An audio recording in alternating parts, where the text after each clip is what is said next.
Hello, everybody. Hope everything's all right.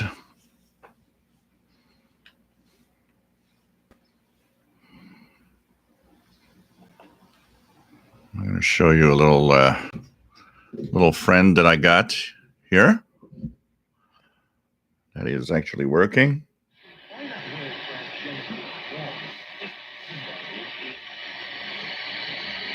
So this is going to be nice. Original Hebrew, it was simply light be light. So we're going to talk about that a little bit. Nice to have all of you here. Thank you for the audio check. And okay, this is good. We are okay here.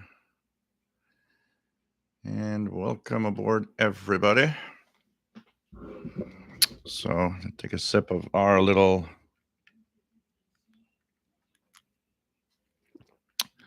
cranberry juice and sparkling water, as usual.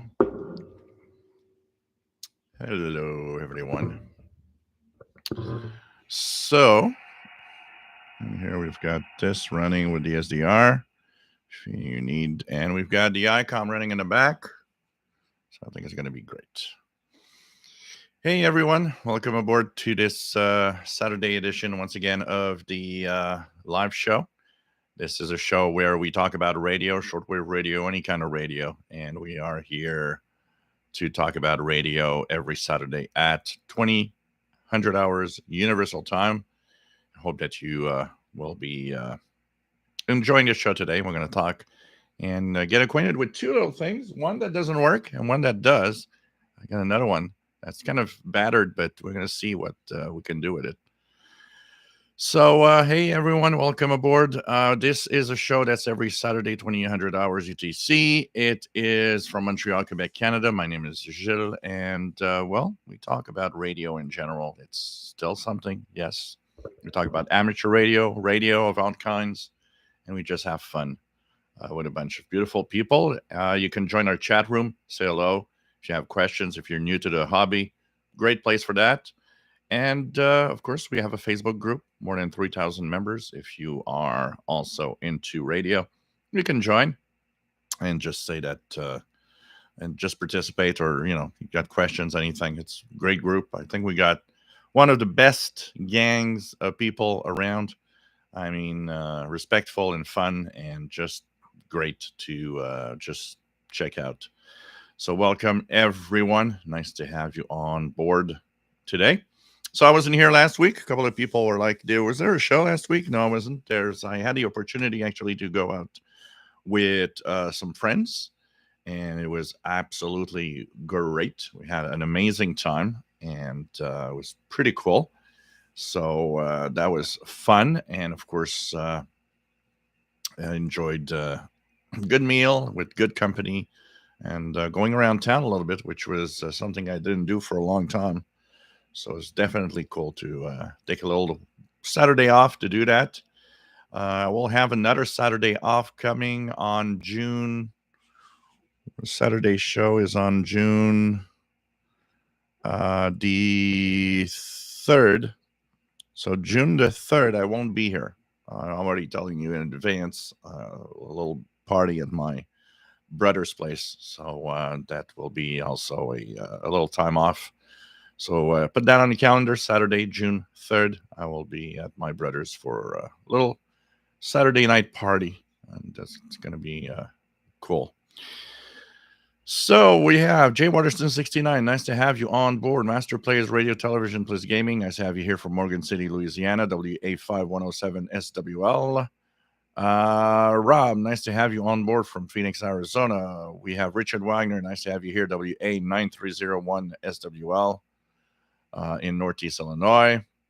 It's about 70 here in Montreal. It was 80 yesterday, 80 Fahrenheit yesterday. We reached 26 Celsius. It was beautiful. Today's cooler, but it's fine. It's a beautiful day outside. It's about 70 Fahrenheit, 21 Celsius. TVD Exter, bonjour, ça va bien? J'espère que tu vas bien toi aussi. Nick Hammond, nice to have you here from Romania. MDK2, Matt, nice to have you on board, my friend, from Denver, Colorado. We have RJDA Dakota, nice to have you on board. And it says warm, rainy day here today in Winsville, Missouri. We have the VA3 JPX, nice to have you on board. Pretty cool to have you here, my friend. John Hummel Noel, nice to have you here. Good afternoon, VE5JHN from Saskatchewan, 24 Celsius. Cool. Nice, beautiful day. Gary 24 fan, nice to have you here from Northern Maine. Nice to have you on board. Happy to be here. Robert Varner, nice to have you here. KC2TEL in New Jersey. Sorry, guys. We have Tim Lewis. Nice to have you here from upstate South Carolina. Pretty cool. Artist Out of Crafter's Kitchen. Nice to have you here from Massachusetts. And just shot and developed a roll of film on an 86-year-old Rolleicord. Wow. Okay.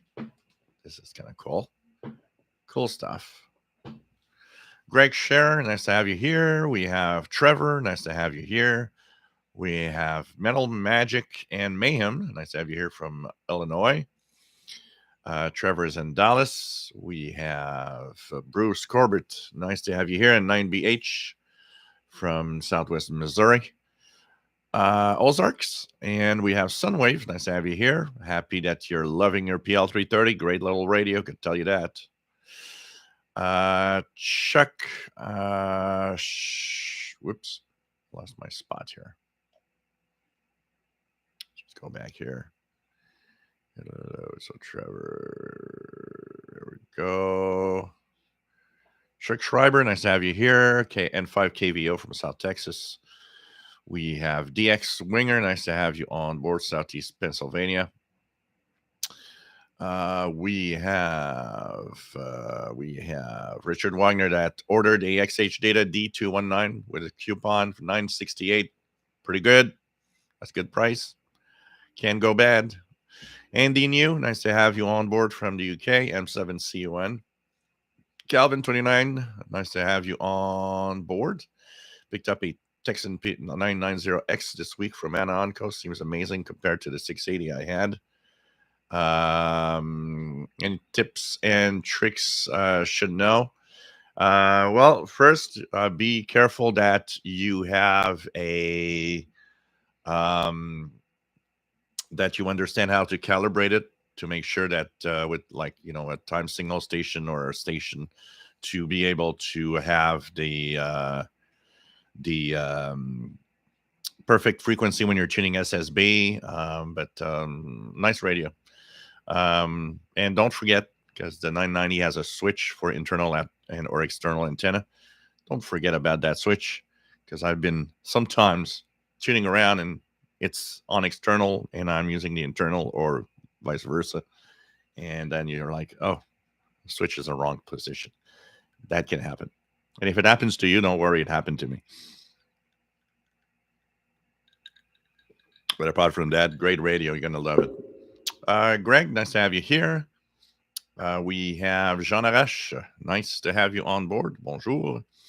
Kevin, nice to have you here from New Jersey.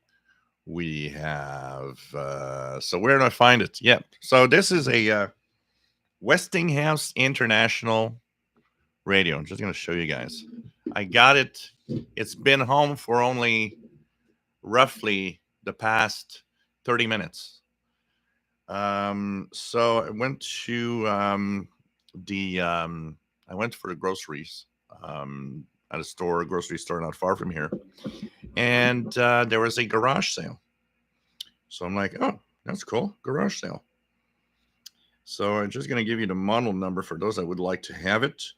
It's the 6T104. So 6 Tango 104. And it is made in Canada, Canadian Westinghouse Corporation.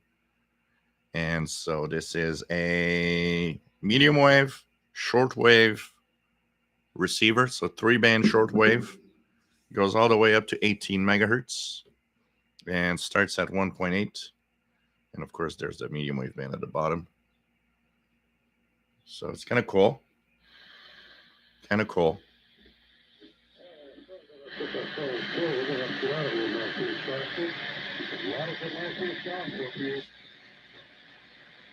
So it's not, well, we'll talk a little more about it a little later, but I found it anyways at a garage sale that was just across the street from here. So it actually the guy actually made this deal. He said, "I don't want to bring that back." So he said that one works, and it does indeed work. And he said this one doesn't work, and this one is heavier actually. It also has shortwave and medium wave, but he didn't want to have to get those things back inside. So he said, I'm asking 40 for this. He said, if you want 40, take the other one with it. So I took the other one also, even though it didn't work.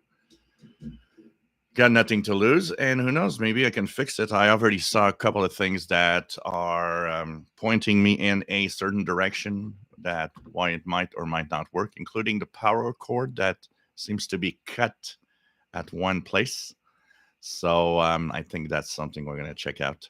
So anyways, just, taking a walk across the street. It's a long time I haven't seen a garage sale with something interesting, and started looking around, and I spotted the radios that were way in the back.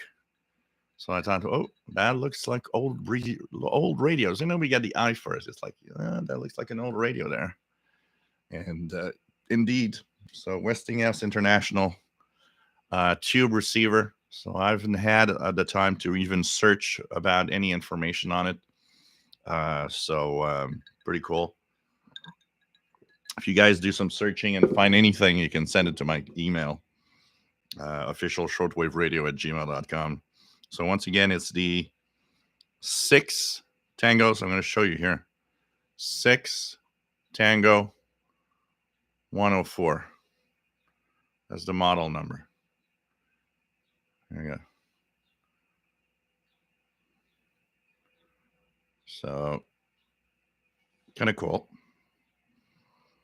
And the other one, I haven't checked what model it is, but we're going to be checking that out for sure. So cool find. It doesn't seem to be performing top shape. I am getting some shortwave stations, but I'm maybe not on the correct antenna, because I know that by experience using my ML830 the way I'm using it right now on this radio is not the best thing. Actually, it would be better probably if I unscrewed the coax from my Yaesu and used that instead for the antenna here, because it's just a standard wire. And I would guess that would maybe be actually a better choice than using my ML830 in any way. So, but I am getting stations, so that's the good thing about it. We're going to see if the signal's strong enough. I want to see if I can actually get Radio Romania 2030 on it. Let's see if it actually comes in. I'm hearing WWCR. I heard 1WR my frequency. I heard Radio Marti on the 25-meter band. So it definitely receives, but it doesn't seem to be very sensitive right now. But like I said, maybe it's the antenna also. It actually seems to perform as well with just a piece of wire than with the ML830. So I guess the ML830 might not be working with it. There's maybe some interaction happening. So, anyways, I'm going to check it out. Maybe I'll unplug the Yaesu and try the antenna from the Yaesu while we do the show. Paul, VT Radio, nice to have you on board from Northern Vermont. Working the New England QSO party. Pretty cool. We have David's Radio Room. Nice to have you here. Rob Ert, nice to have you on board. Canadian Radio TV guy, nice to have you here from Sherwood Park, Alberta. Fred Waterer, nice to have you here. Matt says it will be a short day for me. Have to get my daughter from work and then go visit my grandmother's for Mother's Day. So yeah, it's Mother's Day this weekend. So will be a lot of that going on. Art Don, nice to have you here. K2ADC from New Jersey. Thank you, Greg, for my new shortwave receiver. Robert says, nice looking old radio in the background. So this is cool. This is cool. Gianni Naldini, nice to have you here. David's Radio Room, where do you get film nowadays? That's a good question. There must be places that still sell them, but I gotta say, probably not as easy as before.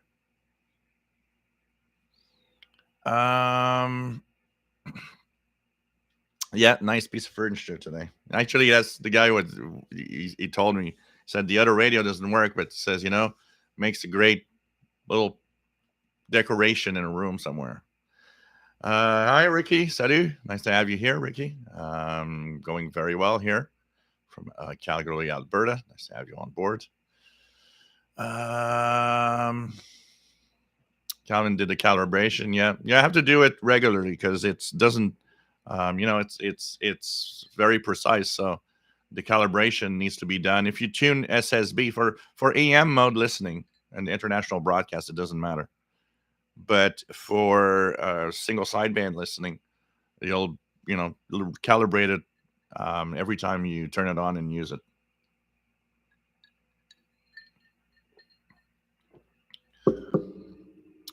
So Calvin forgot about it today. yeah. But that's the thing, because often you still receive, but it's not as strong because you're on the wrong one. Sunwave just wanted to let me know Amazon is shipping firmware 3306 on the Texan PL230. Also, I have North American version. Joe Hatter, nice to have you here from Germany. International Space Station just passed overhead. Repeater is back on again.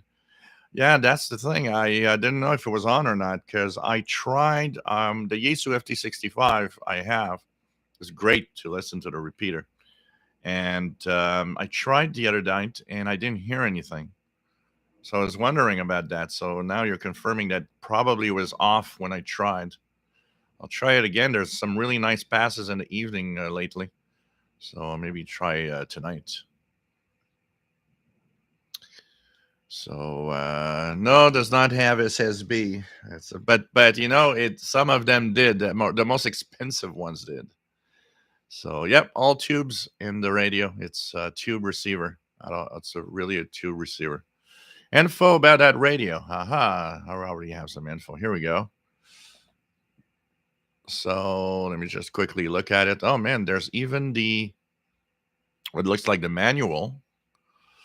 Looks like the internal info about the internals.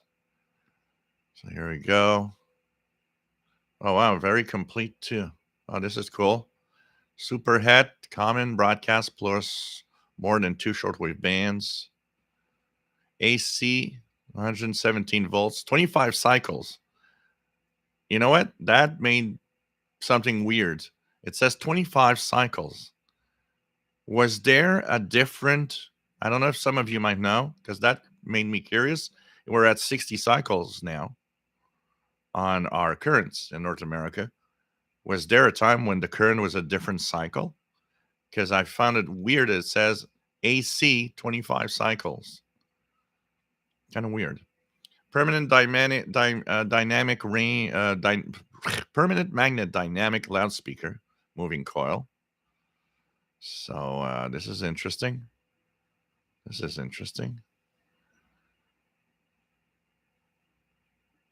there just a quick place where we could see a year of manufacturing? Out of curiosity. 1951-ish. There's integration. So around 1951. And was manufactured in Hamilton, Ontario, I guess. Canadian Westinghouse, Canada. When Canada made radios. Schematics. Wow. Nice. Thanks for the link. Schematics, all of it. Wow. This is cool. Very cool. So, okay. Um,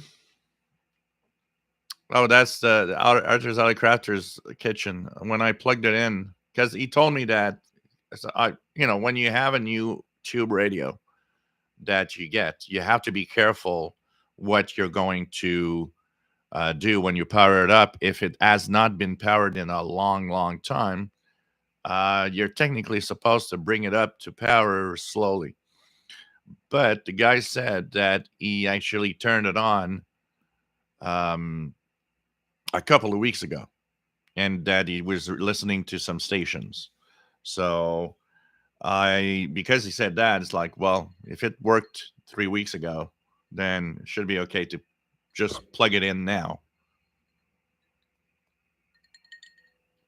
But this is a nice radio. Actually, there's no back. Maybe later, I'll turn it around and let you guys show you guys the internals with the glowing tubes. It's always kind of cute. So of course there was that smell, but not that much, because you know what? It's very clean inside. That also is why I decided to take it, because he said it works, but I could see at the insides, and it is clean, clean, clean. Somebody cleaned it up perfectly. No dust, nothing. Even the one that doesn't work doesn't have any dust. It's super clean. So I think it's going to be worth checking the other one also to see if I can bring it back to life or something, or give it to somebody that might bring it back to life for me. So it's really nice, and of course the smell and the audio is great. I mean, the speaker is pretty big on this, and the audio is really, really good. So very, very nice. I mean, for $40, if because around here these radios, any place that has one of these, it's like they're asking like 200 for them. I'm not going to pay 200 for a radio like that. Never, never. And it's not worth it. For me, these are old radios. Yes, old tube radios. They're cute and everything. They're not worth $200. I'm sorry. So when a guy said 40, I thought, 40, that's in my price range. 40, if it works, 40, yes, absolutely. And then he threw in the other one that didn't work. Why not?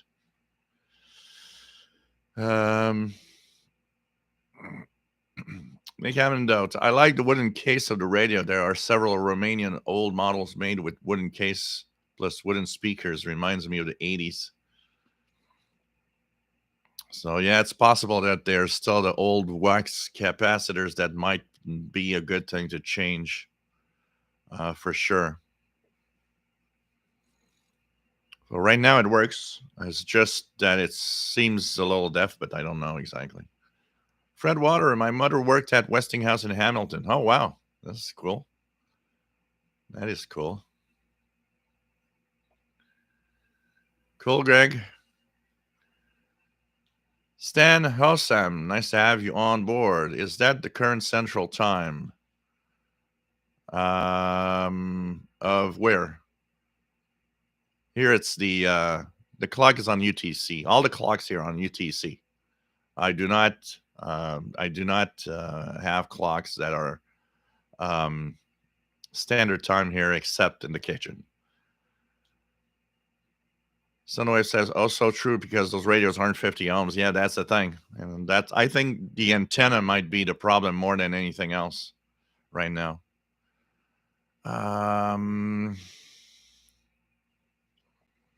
J Dakota, I haven't seen a working valve receiver over a decade. John H, time to start a 6-pack and listen in.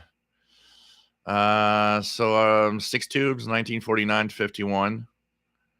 And so we got everything, even the schematics. That's pretty cool. Chastang, nice to have you here from Louisville, Kentucky. Stan House, what stations are good to listen to here in Addison, Arizona, Arkansas, day and night? Pretty much anything else than everything we hear, from Radio Romania to Voice of Turkey, to just have to check the schedules.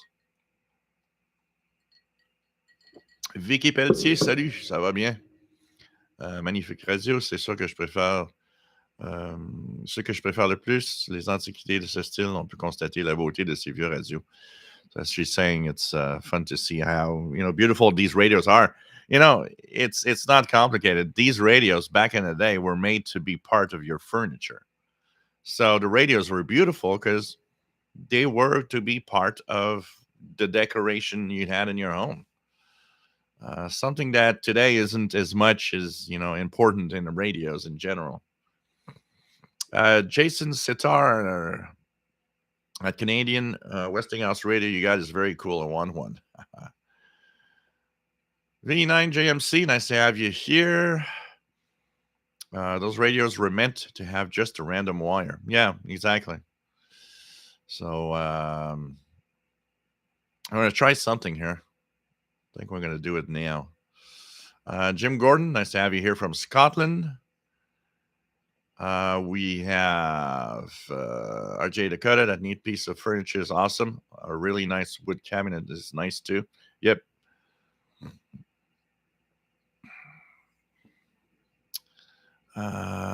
Kevin, hola. Nice to have you here.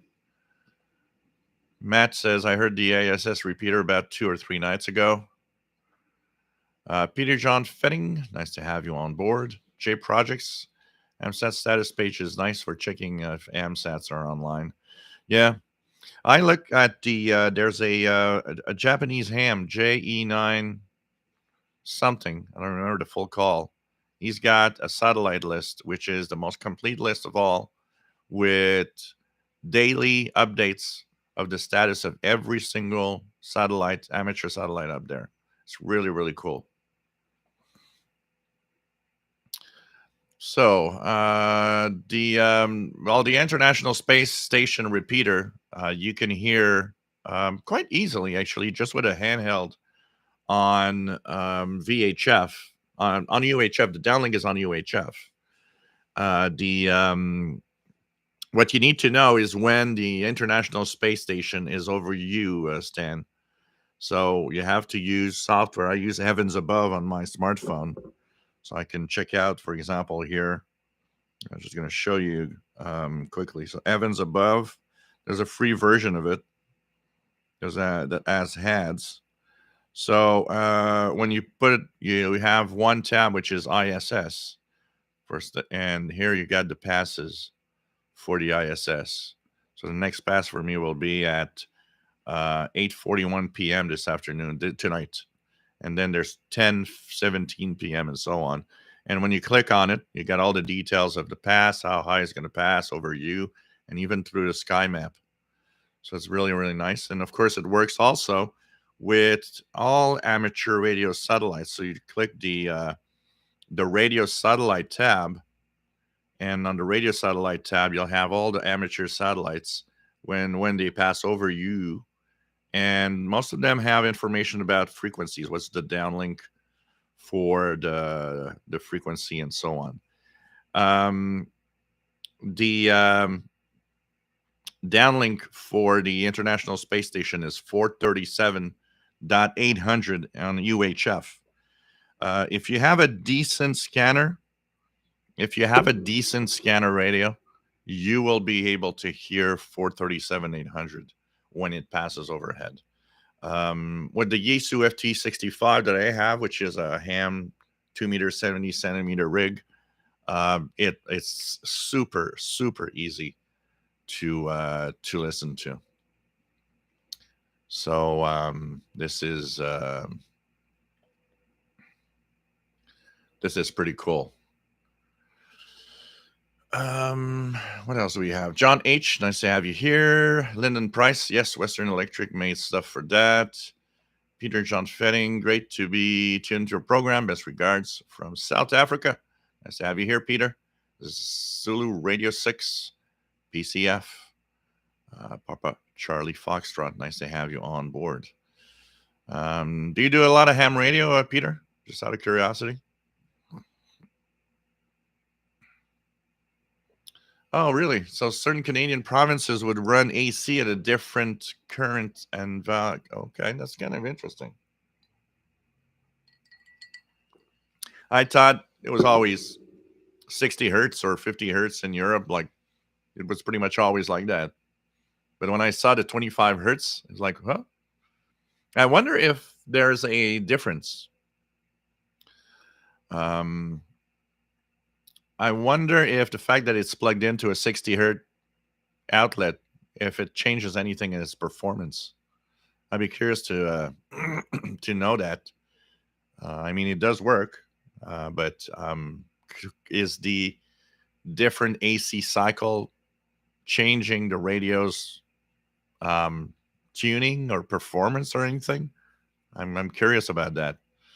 I wonder if it does.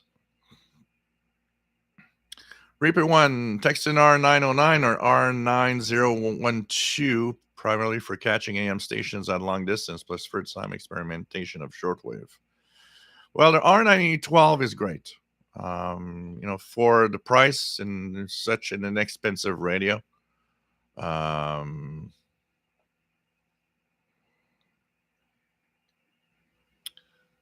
okay, they were off for the spacewalk. Okay, yeah, they always do that every time there's a spacewalk, not to take any chances. Davis Radio Room says North American electricity used to be 50 hertz, but I have never heard of anyone using 25. Yeah, that's kind of weird. And I was seeing 50. I would have thought, or either it's for your European market, or I, I seem to remember their 50 hertz thing about some parts of North America. Joe Catanese, nice to have you here. We have Metal Magic and Mayhem. I did log S51DX from Slovenia this past Sunday on 14262, which was nice. Yeah, I had a contact with him. What was it? I think it was on 15 meters last week on with my Yesu. It was super easy. I mean, the guy comes in like tons of brick, and it was easy. I just called back, and he answered immediately. JD Code, if it was military, it might have been in a World War II or Korean conflict thing rather than civilian. AC power was different. Huh. It does not seem to be, when they are military kind of grade, um, it usually shows. That one doesn't really show that it looks much more that it's something for the home.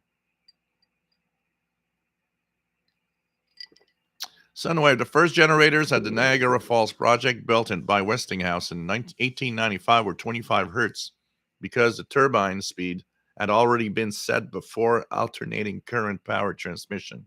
Huh. Okay. Coastal Waves and Wires, nice to have you on board. From Poland, Walt, nice to have you here. SP/K4OGO. Edwater says, my mom worked at Westinghouse in Hamilton. She started on the line making light bulbs and worked up to being the secretary to the head of the atomic research. Wow, that's cool. That is so cool. Oh, yeah, tubes do get hot, definitely. I will not put my hand in there for two reasons: tubes and the high current that these radios often operate on. Jean Arash, where do you go if you need replacement tubes for this radio? They don't produce them anymore, do they? There are tubes. So there are still a couple of tube manufacturers, from what I understand, for some of the modern tubes, because there's still some equipment sold today that have tubes. Very high end, hi-fi equipment. A lot of them have tubes, and guitar amplifiers. Companies like Marshall and Fender still make tube amps. Like my Volstate that I got here is a hybrid. It's a transistor and tube. You just switch between one channel or the other. So for some stuff, yes, there's still some manufacturing done. But the thing is these old tubes that are in these radios, those are not done, have not been produced in a long time. So what you do is you either go and check out if there's a old style repair shop somewhere around you with, an old guy repairing things for a long time. I used to have one just here. It shut down in early 2000. I used to go there because I have my All American 5 tubes AM radios here. And I used to go there. It was just 3 or 4 corner streets from here. And the guy was like a 70-year-old guy, and he would repair TV and radios. He had walls of tubes. Actually, here in Montreal, I would go probably to Hofsep. There's a radio store called Hofsep on Park Avenue, and he would probably have tubes for this if I would need a replacement. It's these old school places that have the tubes. There's a flea market that's not far from here that I know there's one guy selling tubes also. That would be a place I would go. But definitely it's getting harder and harder. The other next step would be probably to look online, see if you can find some on eBay or somewhere. But definitely you hope and you cross your fingers that the tube's gonna hold up for a long time. Amfests also, like VT Radio says, some have tubes. Keegan DXer, nice to have you here from Northwest Arkansas. Sheldon Harvey, nice to have you here from Greenfield Park, Quebec. RJ Dakota, our cat used to sleep on top of our large Admiral console radio TV. Got quite warm. Chaz, thanks. Sounds like Jill got a good deal, couldn't refuse. Well, for $40, yeah, why not? Yeah, that's what I think, Calvin. Because it definitely doesn't seem to work very well using the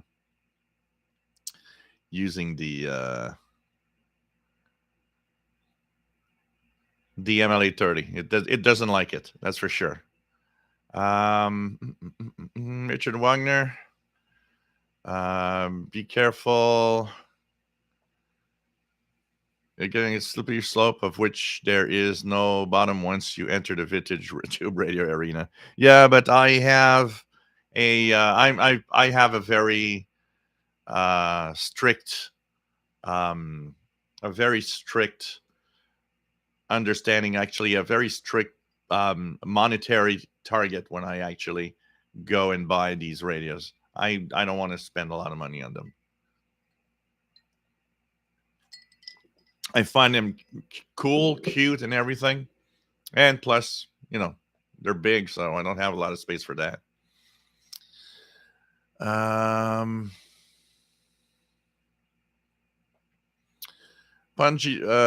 Peter John Fitting. I use an RCA AR88D receiver, 1942 model. Fantastic tube radio.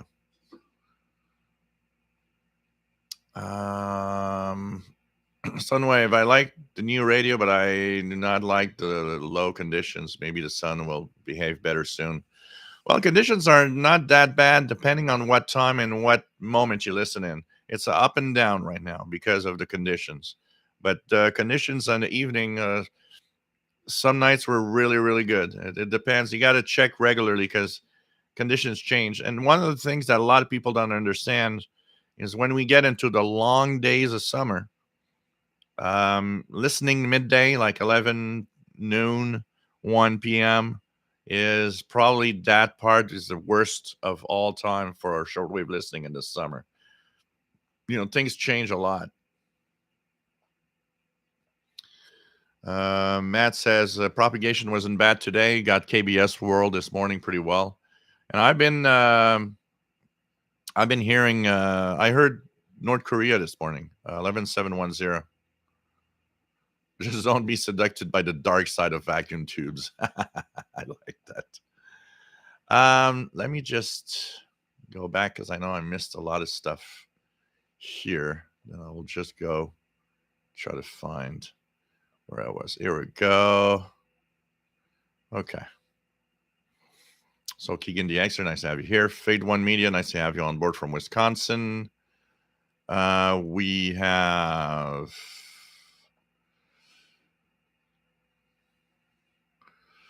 Derek, nice to have you here from Cairo, Egypt. BBC Arabic started a new shortwave, a new show on shortwave called Peace to Sudan.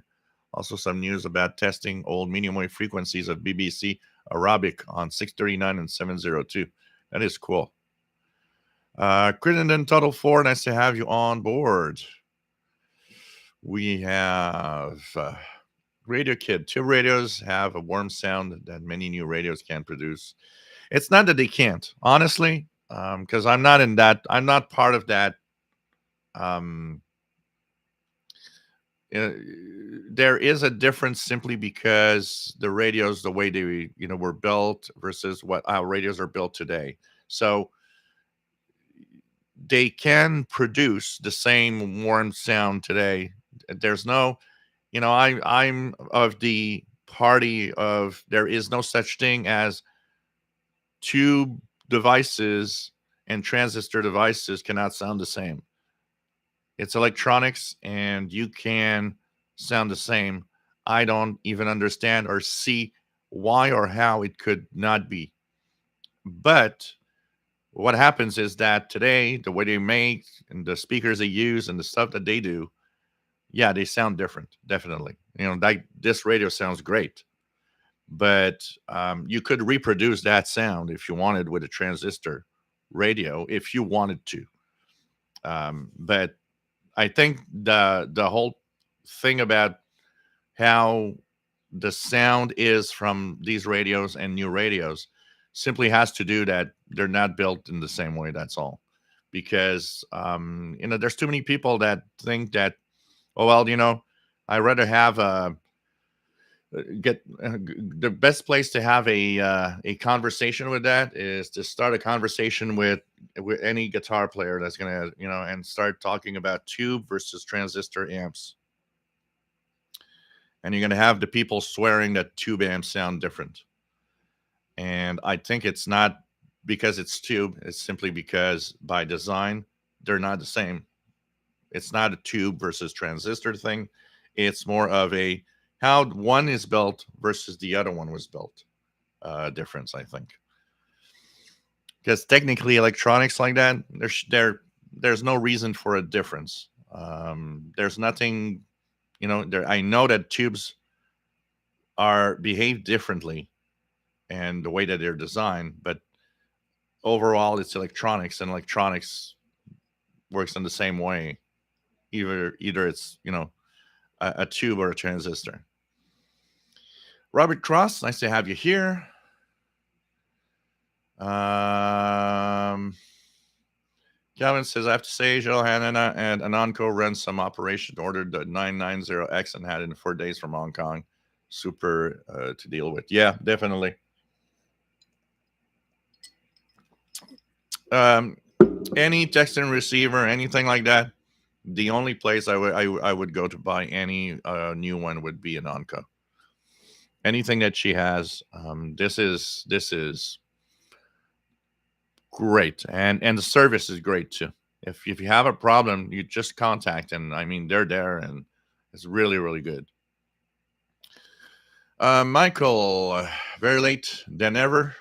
We'll review the whole show. Nice to have you on board, my friend. Nice to have you here. Well, last week I wasn't there, so Robert Cross, it was fine since I didn't have a show last week, so we were synced. Jim's Radio Check, nice to have you on board. We have, go down. Keegan had some FMDX E-Skip, pretty cool. Andreas, nice to have you here. Their news after 5 months about this new radio model, the Ethon Elite Executive HD with color display. We are in the dark. Absolutely no news. Artist Crafters Kitchen, it could.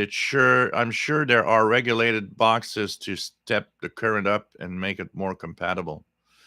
Yeah, because these radios run so it's not like a transistor radio. Transistorized and um, integrated circuit receivers, they take whatever you give in AC is transformed in DC and works all in the same way. They all have the same level. But these radios actually use a current straight from what they have, what they get, and And I'm pretty sure this probably follows the same rule as most tube radios of the day, that you send that in and it's all wired in series, and there's different stages. And so I when I saw 25 and I know that the current we have is 60, I immediately thought, well, these radios, since they function in such a direct way with AC current, there must be an effect of the fact that it's not um, the same frequency on our current.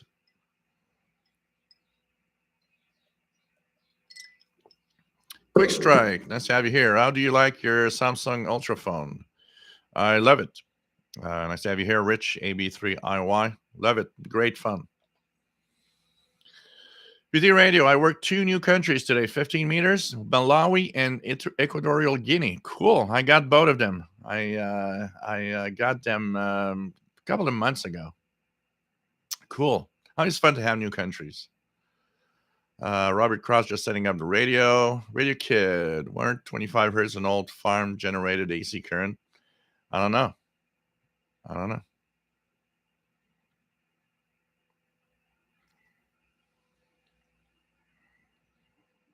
Kind of interesting to see. Storms, Radios, and Cats, nice to have you here. Jim Radio Checks has been hearing a lot of advertisements about saving AM radio. That's cool. They got to be there. Richard Wagner, is the ATS 25 a good radio, or is it still need to be flashed or for newer software? How does it rate compared to Belka or the Malahite? They're not the same thing. You can't really compare much. Belka, Malahite is more of an SDR. ATS 25 is a DSP radio. They do all of these.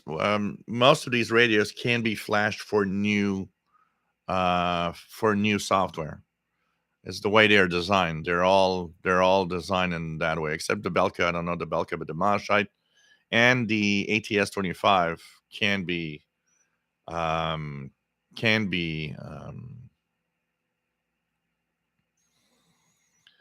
upgraded also with new firmware. Kevin Upton, what do you think about the automakers starting to eliminate AM radios? Well, it's sad. It's sad, honestly. And it's it's to save money, because what's happening is that these vehicles make a lot of noise and they just don't want to shield stuff so that radios and AM radios work. So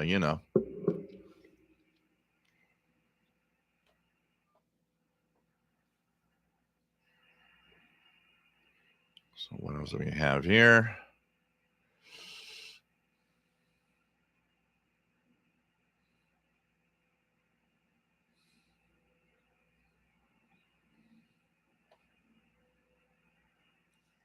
What else do we have?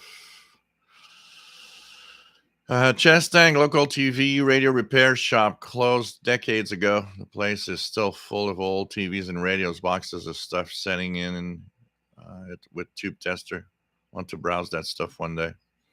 Yeah, most of the what's happening is most of the old TV radio repair guys, they're getting old. Here,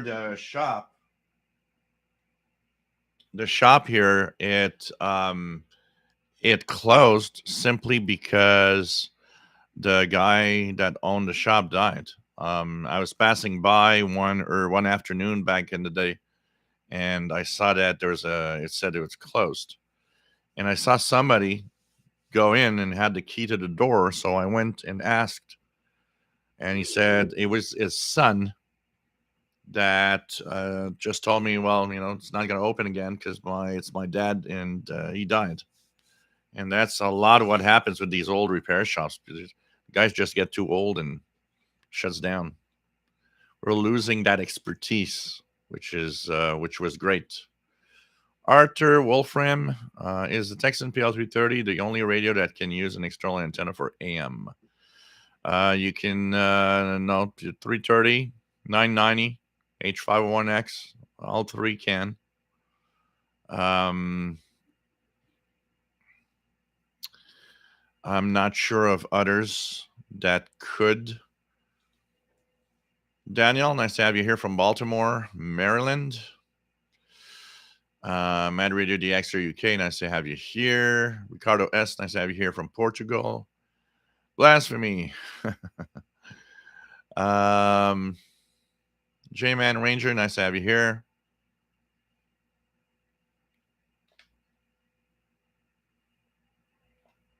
Yep, and Greg, back in the old days, you had to have a license with your radios. Definitely, you had to have a license to listen to the radio. Crazy times. Paul Richardson, nice to have you here. VE9 VW, New Brunswick. Just got a starting for $199 for rural. Holy smoke, love it. Cool. Rotten Animal, have you ever listened to the ISS International Space Station? Absolutely. Heard it many times. A repeater. I've heard the AM operators make contact with schools in the northern, like in New York State. So pretty cool.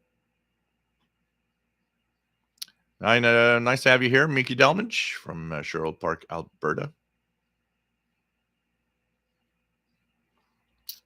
RJ Dakota, the audio is all in the settings. I've fooled several people with the tube versus transistor thing.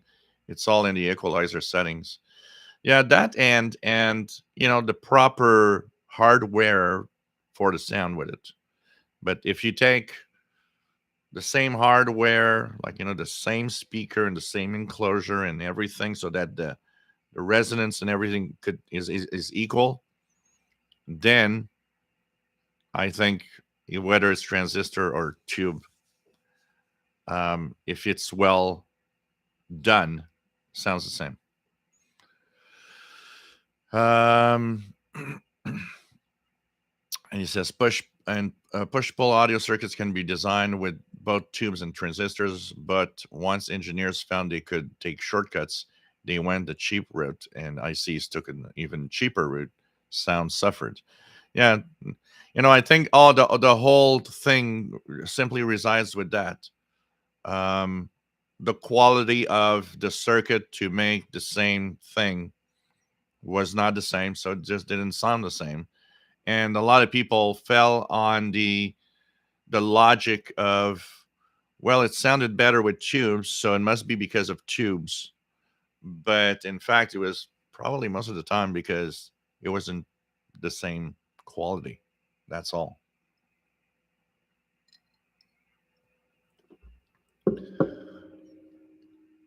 Man.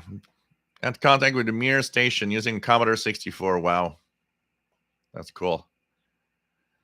Trevor, a neat trick I found to lessen the overpowering signal from CRI at night while using the MLA30 is to add a inline volume adapter in between it and the PL330. Yeah, because that actually adds a resistor, so you're lowering the amount of current that the signal creates in the antenna. So yeah, that definitely works.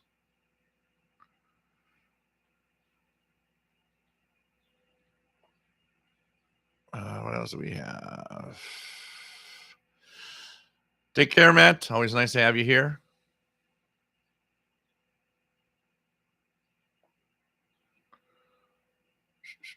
Anything else?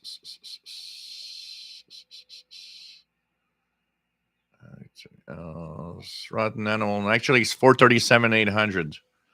437,800 Rotten Animal. But you have to compensate for Doppler shift because it's moving fast. Ricardo, an audio tubes sound better due to warm natural sound they produce. It doesn't have anything to do with that. It really has to do with just the way that they're designed. A tube and a transistor can behave in the same way to do the same exact sound exactly the same warm natural sound. You would be fooled if somebody would be able to create the circuit on the same hi-fi audio, you would not know the difference. I think that has, like I said, Ricardo, I think that has much more to do with the fact that the hi-fi tube, like audio amps and all of that, were higher quality or not exactly the same on this transistor side. It's really much more than that, because electronics is electronics. It doesn't A tube does not create a sound that a transistor cannot replicate. It's as simple as that. Francis Moore, nice to have you on board from the UK. But there's a lot of that going on. People thinking that tubes are always better. Mad Radio DX, received you last week calling CQFT 20 meters. I tried a QSO, but you weren't getting my signal. I think if I could go above my permitted 10 watts, then you could have received me. Maybe next time. Yeah, well, my noise floor is high. So what happens is you might have just been watching the noise, because 10 watts with the proper propagation could definitely make it.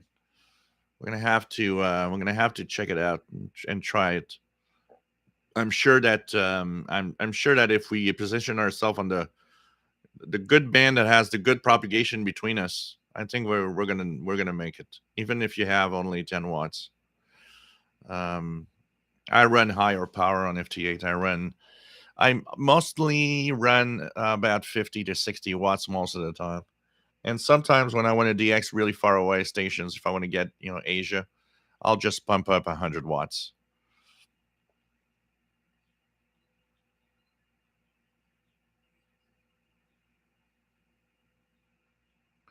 Storm Radios and Cats, my Radio Shack DX390 is receiving everything off frequency. Not sure what happened to it. I never used a 10 kilohertz step switch in the battery compartment. Anyone have this problem with that radio? Everything on shortwave also is like completely off. Glenn Danzler, nice to have you on board.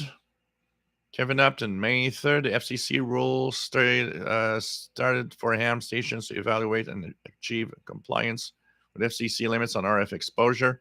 Amateur hams have to keep a record of the evaluation now. Anything similar in Canada? Not that I know of. Not that I know of. I know one thing that I have heard somewhere. They are thinking of reevaluating the amount of RF that the human body can safely be exposed to. And of course, as ham radio operators, we are the guys that get exposed to higher amounts of RF than the general population. Plus, there are things, like I was looking at I'm very careful with that, because you never know. There's no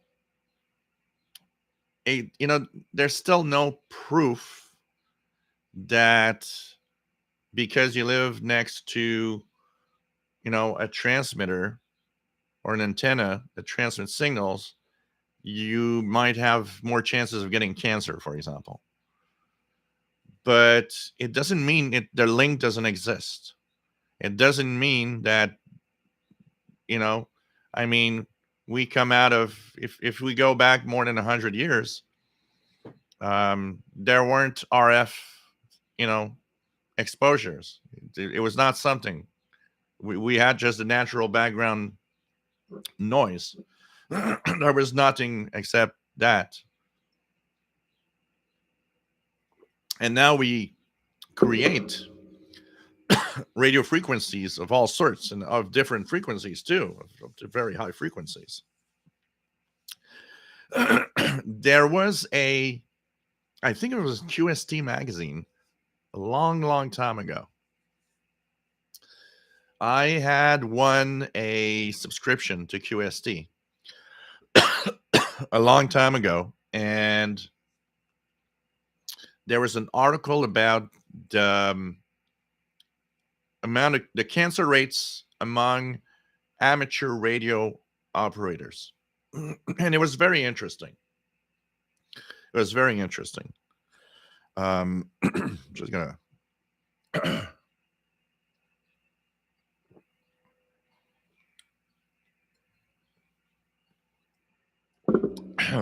my throat is kind of it's a little dry. Okay, so the problem with that, and the problem with the cancer rates among say amateur radio operators, is difficult to assess because if you're a ham operator, chances are you might be fiddling with electronics and do some soldering, and you're exposed to the fumes of the soldering gun and all sorts of things like that. We might have more electronics than the average person's, and we know that electronics are sprayed with chemicals to prevent fires. So we know that these chemicals could maybe cause cancer. So all of that together means that it's impossible to know, is it the RF exposure or is it because we're full of toxic chemicals because of our electronics. But definitely there's something there that they want to check. And I know that I've heard a few things about maybe making the RF component of how much exposure you're allowed more strict. Now, one thing that I know is that the legal exposure of RF in Canada is stricter than in the US. So maybe that's why here they're not talking about it, because our regulations are tougher, meaning we have even less exposure allowed than you guys in the US had with the rules that were there. Um, I look in the backyard here. An example I don't want to take a chance is in the backyard, there's a family, a little family. A dad lives downstairs. They have one kid. They have a barbecue. They have kid toys. So they're often in the backyard.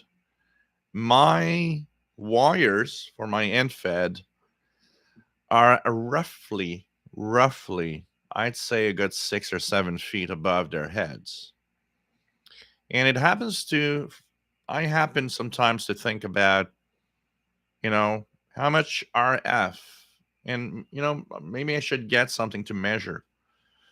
Because when I'm transmitting with 100 watts, how much RF is there in my backyard? You know, and I'm sensitive to that part of the being careful with things. So I don't know. It's gonna be interesting to see. Um, Francis Moore, Jill got an old AOR AR300A. For unfortunately, a tuning shaft encoder is broken. Looked at buying eBay spares or repair, but the prices are crazy, hundreds of pounds. Yeah, that's the crazy part of trying to find or fix anything today. It's often, if you find a part, it's often so expensive that you just forget it.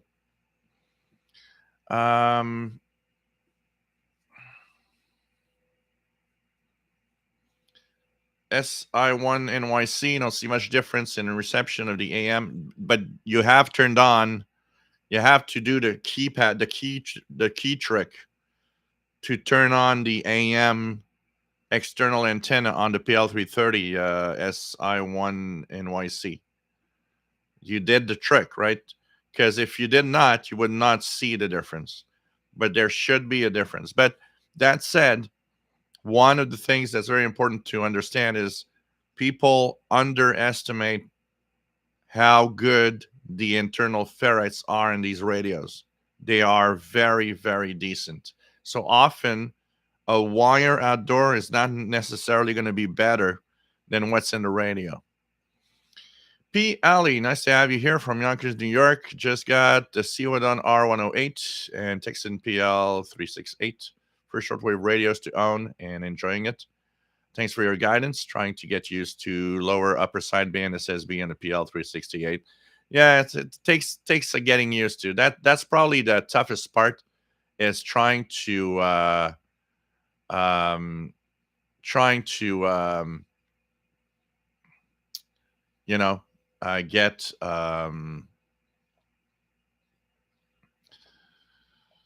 oops, I lost my to tune in SSB signals.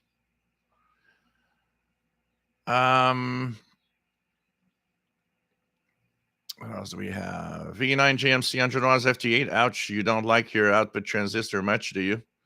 On a good antenna, it doesn't matter. The cycle isn't strong, isn't long enough to do anything bad.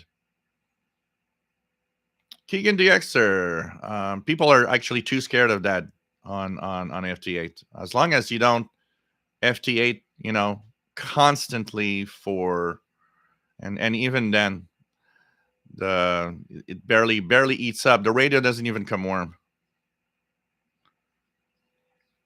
Keegan DXer. My dad did TV repair in the early 60s in Green Bay, Wisconsin, where he's from.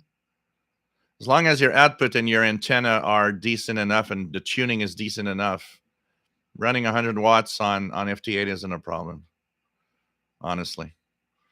Jim Gordon, a rare vintage transistor has mysteriously reappeared on a UK auction site. Magnavox AW100 from 1957. Seemingly, it claims to be the first transistorized world band radio. That is interesting. Mad Reader DXer, I did FT8 QSLs in voice contact with Canada a couple of days ago using 10 watts. The conditions were good, so that helped for sure. Hey, Bob, thank you for the tip. Nice to have the tip. So have a good pizza time. Take care, my friend. NE1 Ollie. VE9 JMC consistently exposed to 2 million watts of RF. Nothing bad had happened to me yet. Only grown an extra arm. Arthur's Crafter's Kitchen. My dad was a microwave engineer for decades, and while I'm sure he was subjected to all kinds of RF or signals, he lived to 89, and he was a ham radio operator. Storm Raiders and Cats. Well, just smack with an ad. Yep, there are ads. Think about it, that it actually is my paycheck, so that's the way it is. Rotten Animal. Do you believe people landed on the moon? All the pictures I've seen of lunar lander have no blast crater under it. Yes, they went on the moon, and we're not going to go into that discussion at all. Jean Arash, for a transmitter setup to cause any problem to the body due to RF, you'd probably need a hell of a transmission power. Well, that thing is, our bodies are pretty sensitive to RF exposure. So, but there's no. I mean, I'm not scared. For example, if I do 100 watts on my antenna and I'm in the kitchen, I'm technically 7 or 8 feet away from my wires. So the RF in my kitchen is probably pretty high.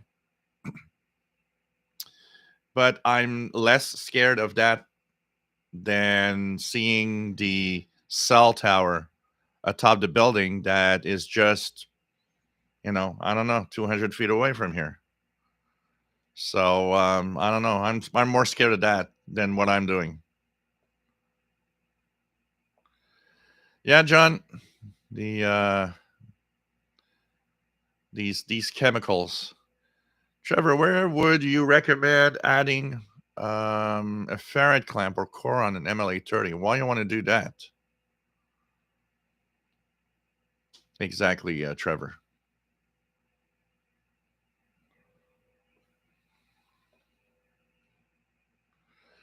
So Daniel says ham radio station exposure evaluations are due to US and record keeping of the results are required. Huh, interesting. I mean, we're exposed to tons of chemicals today. Even the air we breathe with all the crap that companies are sending out,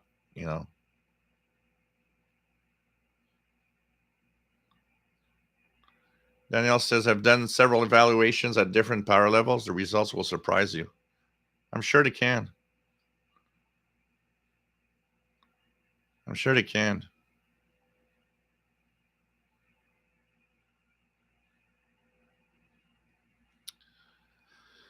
What do we have? Run an animal. I worked in communication tech most of my life. Many of the radio techs got cancer. They would align these large microwave dishes. Yeah, but like I said, um, when they were talking about the problem with linking RF from these dishes, for example, to cancer is tough because if you do that, you're dealing with electronics, like I said, that has a lot of chemicals and all sorts of fumes from if they're using soldering guns or anything. So all the mixed together is, yeah, what I got cancer. So what caused it?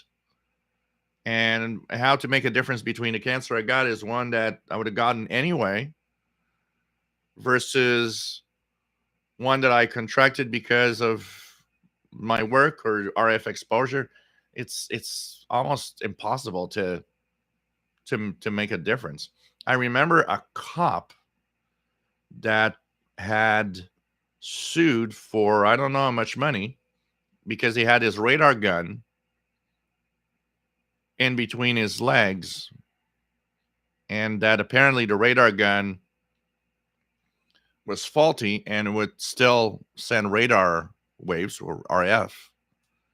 And of course, you don't notice that at all because it's not super high power. It's enough power, but the cop got um, cancer in his testicles, and he actually sued, saying, "Well, I got cancer in my testicles because the radar gun was faulty, and probably beamed radar RF on my testicles." But how can you prove that? How can you prove that it happened because the radar gun's RF did that? It could be you just got testicular cancer, and that's it because it's a thing. So I don't know. It's kind of difficult. It's difficult to know. Honestly, it's really difficult to know.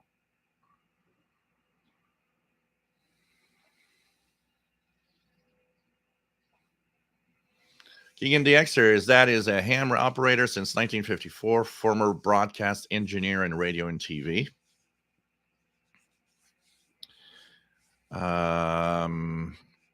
Man, Radio DeXter says here in the UK there was a big 5G scare on social media and people were damaging the mobile towers on purpose. Has something similar happened in Canada? Yeah, we had a couple of groups here, particularly here in southern Quebec. We had a couple of groups that did damage some equipment. And I remember one of the gangs that were doing that was caught. The funniest part is that half of what they damaged was not even 5G yet. Just shows you that they don't know what they're talking about most of the time. But yeah, there was that here also. The craze was, I don't know. I don't know. It's lack of knowledge. A lot of it is lack of knowledge, and that's the problem. We know stuff that people don't. We know things that other people do not. And what happens with that is when we see something, we might think, well, they're so dumb for doing this. But at the same time, it's like, yeah, they have no idea. And then like a lot of other crap that happens on social media, people believing in stuff that is just nonsense. But yeah, we had people damage some of the towers here, mostly outside of Montreal, though, where it happened because they're isolated. It's much more difficult to see or find if somebody did something. It's more difficult to get caught. It's not like in the middle of the city where you have a big chance that somebody saw you. Jim Gordon, I remember Vatican Radio being forced by the Italian government to restrict their shortwave transmissions due to an alleged health danger to people near the transmitter sites. Yeah, I read that article too. There was apparently a higher rate of cancer to the people that live near the transmitter site, which brought me to question myself about, have we ever done a survey of that near Sackville transmitter site in New Brunswick? I mean, people are hearing Radio Canada in different languages in their toasters and their sink. When I read the article about Vatican radio, I immediately thought of the Sackville. I'll be honest, and I'll ask the question to you guys. Just answer yes or no. Would you fear living real close to a high power transmitter site for shortwave transmissions? So think about it. A place like the Vatican radio transmitter site, or a place like Issoudun, France, or what was the transmitter site for Sackville. Would you feel safe living in a home where just looking out the window you see the big towers of the antenna farm, knowing that they are running 250 or 500 kilowatts of power? I wouldn't. I wouldn't feel safe being there. I'm not sure I'd buy a house near that. For many other reasons, also, I probably couldn't listen to the radio much, but I don't know. I wouldn't be. I wouldn't be. I wouldn't feel safe. John H. We have on average 25 different PCBs in our bodies. Oh, there's all sorts of things. I was reading the other day about microplastics and how much we're not just eating microplastics, we're even breathing in microplastics. It's crazy. J Projects, I knew a guy whose job was testing cell phone exposure on simulated heads. He said, never hold these to your ear, by chance passed of brain cancer. That's the other thing, that when cell phones became real popular, especially the ones with a higher frequency range, there's so much hype of, cancer, brain cancer possible because of, using your smartphone and holding it like this,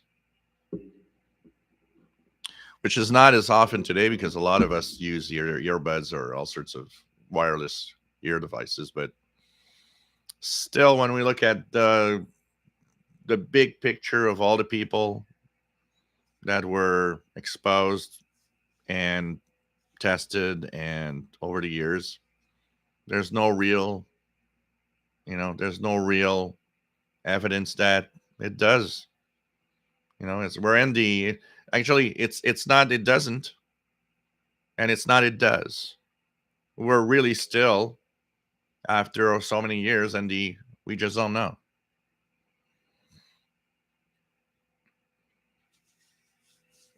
Paul Richardson, we live longer and longer with new medicine and all. Chill out.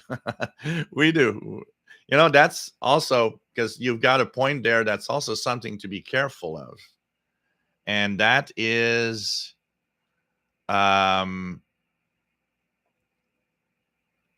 having people live longer definitely means more people will be sick of something, because we live longer, but we do have um disease that come through because we live longer.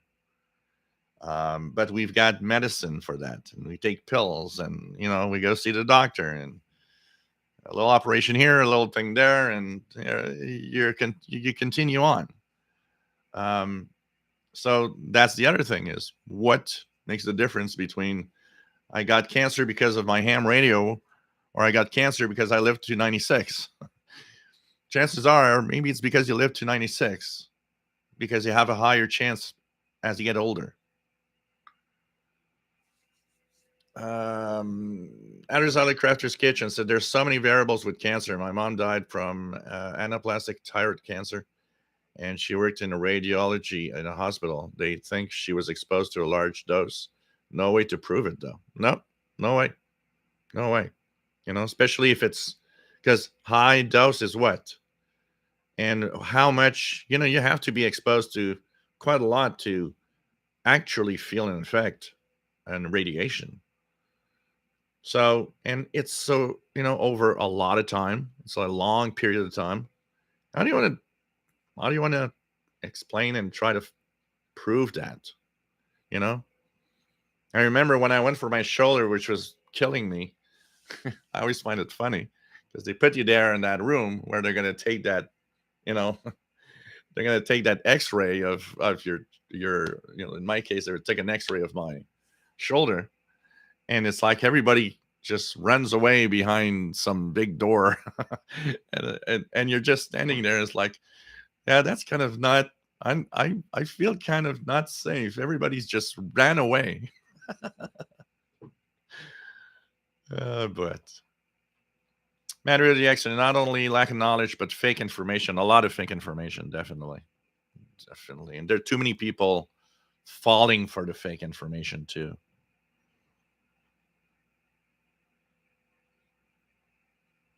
Gary 24 fan, and people don't want to get the knowledge. Yep. John, Tampa, Florida. Nice to have you here. Trevor, hearing radio through a toaster would be a bonus. So what do you do in the morning? Hey, I listen to the Voice of America while I'm doing my toast. Paul Richardson, that antenna in Sackville is not far from me. V9JMC, the transmitter site that was in Sackville, it was in the middle of nowhere, really. Only a highway ran behind it. Yeah. Madrid the Xer, yes. Calvin, nope. Paul Richardson, you could hear the station standing beside the antenna.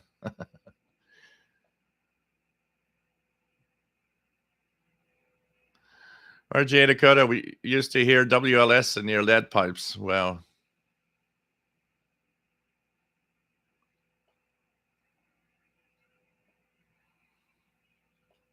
Sunwave, I would be for the sake of the front end saturation of my radio. Yeah. Yeah. I would start, of course, a big transmitter sign like that. The first thing I would think is, yeah, my radio is going to get deaf because they're going to be overloaded all the time. Matter of the X-ray, get a wrong answer. If I felt safe, then no.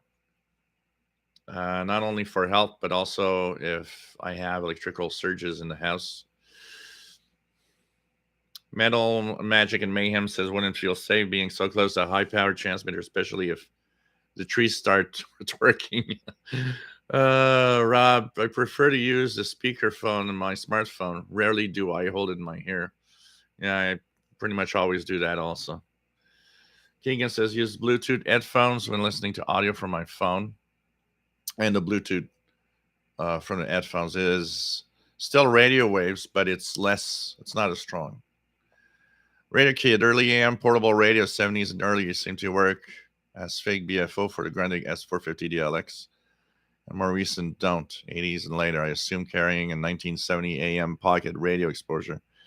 Yeah, that has to do with the internal images that are created in the RF circuits. Doesn't work as well today because often the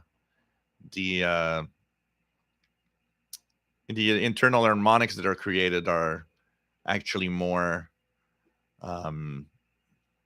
at different frequencies or higher frequencies. What we used to hear, actually, we're using in one of those radios was because the first IF of 455 kilohertz, you could hear its signal generated by the radio, and you put it next to another radio, and you would be able to tune single sideband on a radio that did not. Jim Gordon would not wish to live besides a high-powered transmitter site. I wonder how the crews of the old pirate radio ships were affected by this. Well, one thing for sure is that those transmitters were not as powerful, although they had some powerful ones too. Ship is made of metal, maybe living, being below deck. Lots of attenuation because of metal.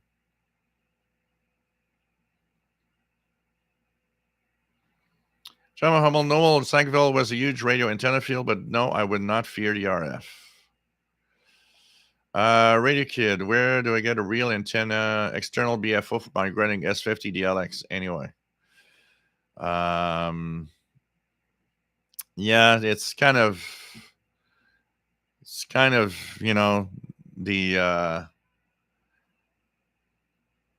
of the hard thing to find today. There are, if you're good in building stuff, there's schematics on how to build some, but I think it's getting difficult to find any. I don't know if anyone that sells something today to create a BFO for a non SSB radio. Yeah, same with the dentist, John. Absolutely.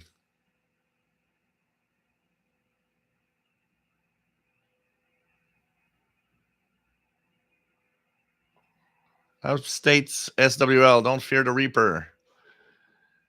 Oh man.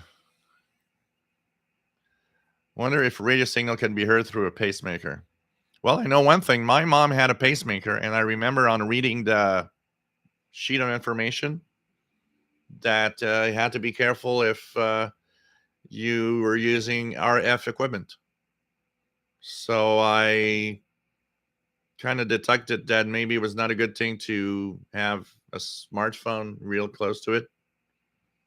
I mean, these things must be super shielded, but still, I would not have someone stand 3 feet away from my transmitting 100 watts on my wire if they had a pacemaker.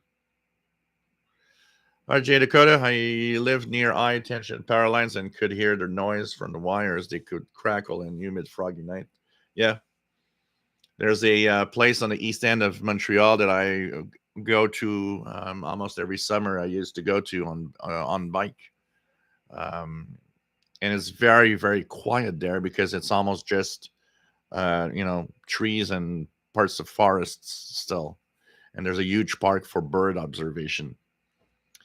And there's the big power lines going through it at one end where the bike path actually is straight under it and follows it for, a good, if you go at a normal speed, you're following the line for a good, 5 to 10 minutes.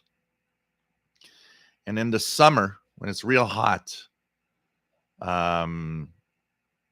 two things would surprise me because I had noticed by positioning myself at a specific place, is how on a very hot day, those wires actually do, do bend lower. They have expanded so much by the summer heat.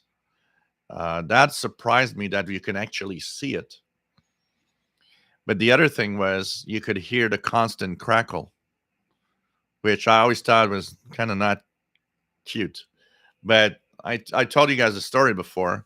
I was going on a bike near that area, but at another part, it was the same power line, but I was a little more to the south where there was a street. And I was going through, and when I went under the power line, my two legs where there was a slight touch of the bike frame and the metal bike frame, it was pinching like you would pinch me real hard on each side. And I got like really surprised and just moved my legs away. And I learned a little later that when you go under a high power lines and you're on a bike, to grasp the metal part of your bike real hard with your hand, because it creates a small current that is just enough that if the skin and the metal frame touch just barely, the resistance it creates, it pinches like crazy. That's what happened to me. I was just but I still remember also thinking, isn't that like not safe? It's like crazy. Welcome back, Robert Cross.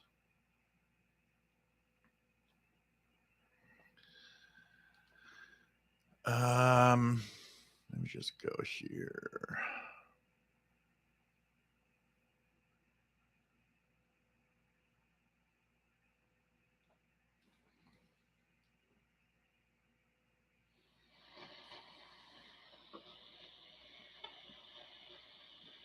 It's been said the devil can cite scripture for his purpose. William Shakespeare. It is important for believers to be aware of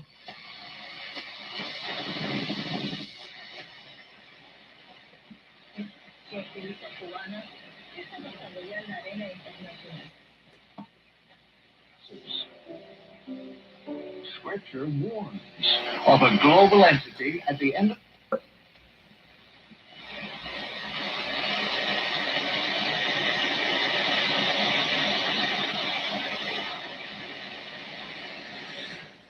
So, of course, this is the new acquisition.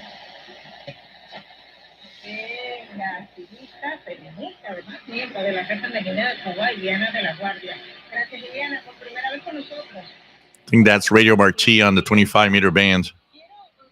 Kind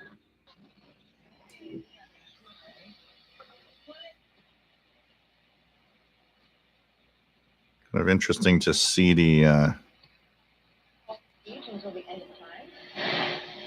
In this view, the field is tied to the history of the Roman Empire during the WWCR.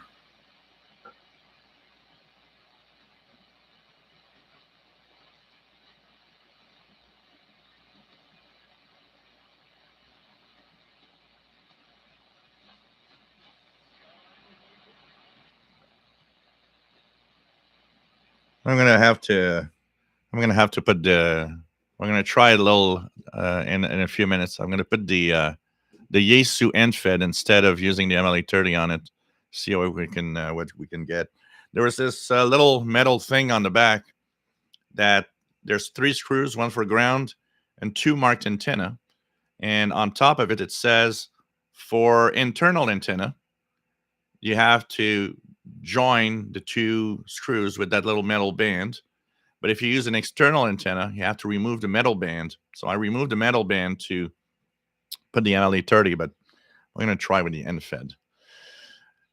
So that's the new acquisition for those that weren't there at the beginning. I found this at a local garage sale just across the street from here.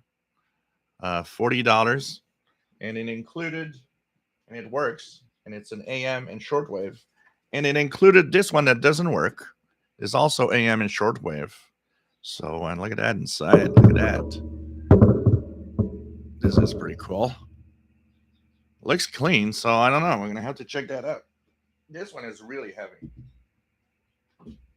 This one is very heavy compared to the other one. So 2 cool radios that picked up, and of course the video is going to be coming with a lot of shortwave on it. David in Barcelona, nice to have you on board, my friend. EA3IEK, EA4998URE. And been watching for some time already, but haven't been able to make it to chat. Well, nice to have you here.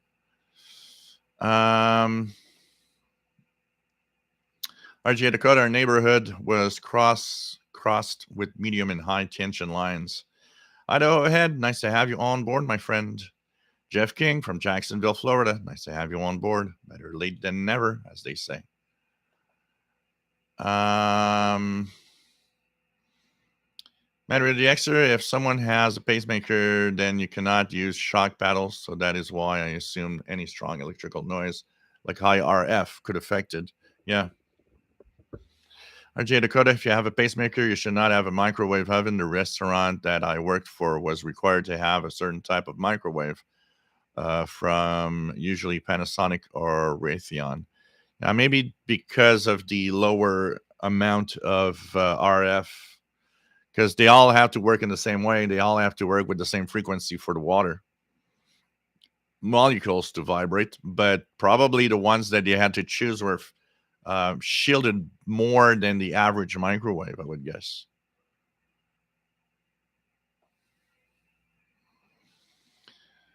Rotten Animal heard some people would hear music from their filling in their teeth. Yeah, there's, high RF. Be surprised all of the stuff that could happen with that. Anything new as receiver in the RTL SDR world of radio? Paul Richardson. There's all these variants of the SDR stuff, but nothing. They're all based on pretty much the same circuitry, but just redesigned in a different way. But nothing particular that pops up to mind. RJ Dakota says, we have seen those high tension lines break. They emitted a huge jolt. I could feel and hear even from a distance. Yeah, and we could feel it because it's such low frequency that it vibrates everything really, really hard.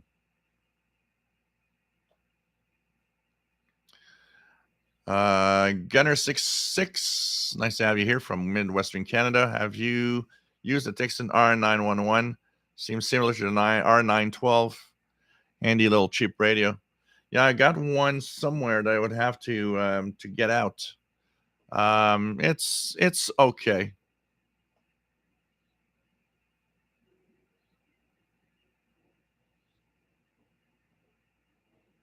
How does high pressure affect radio stations at a distance?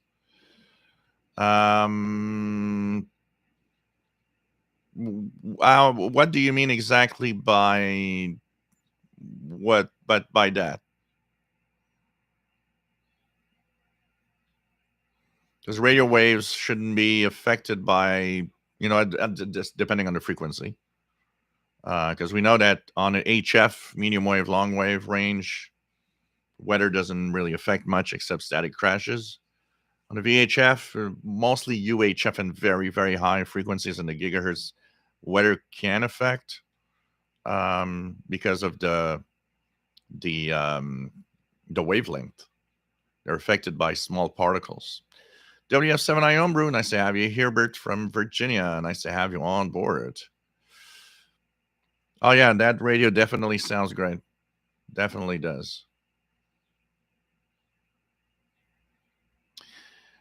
Yeah, dial is split in two. Medium wave at the bottom. And anyways, we're going to check out. I wondered because I can't see any, but I would think that there were probably dial lamps in the front to light up the displays. I would guess. Because it's rather dark and, red numbers on a black background isn't the greatest idea in the world to view frequencies. KM4OOS, nice to have you here. Relaxing ASMR Gaming, nice to have you here. John Beckham, good afternoon from Northeast Florida, nice to have you here. Sunwave, radio passed my 24-hour test. Radio storms and cats. Ouch, look at the broken power cord. I have seen tons of those when I restored old radios. Yeah, this one, for the other one, yes, it is broken. Okay, it is broken. I don't know if you saw it, but when I pulled it up, it is definitely broken. This one, definitely somebody played with it because the power cord isn't original to this radio. You see, it's a nice, very clean power cord. So the power cord that this radio has been replaced by somebody. But the other one, it's like an old power cord from that's the first thing I'm going to change. I got several here that are unused. I'm going to change it with some modern power cord. And also one of the things of these radios is often the chassis is hot sometimes because today we have the polarity plug. You can't plug it in on both sides. You have to plug it in a certain way. The problem is on a lot of these radios, and especially the All American 5, you have a 50% chance of having the chassis on the hot side, meaning touch the chassis, touch something else, and you get zapped. So one of the things that I will do is put the plug and make sure that that polarity means that the chassis is never hot.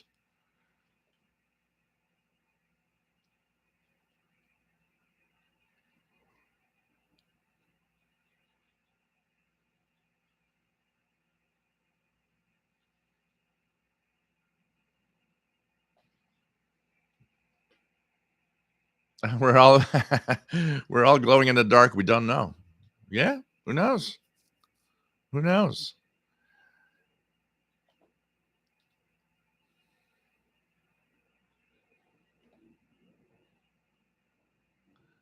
Mixed Radio International. Nice to have you here. Just restored a 1940s Autocrafters SX28 Super Skyrider. I had it in IF tap for the synchronous AM SSB detector and a mixer tap for SDR. Cool. That is cool. Mike, WDX50, nice to have you here from Northwest Arkansas. David says those radios are great. Yep. $40 for both of them.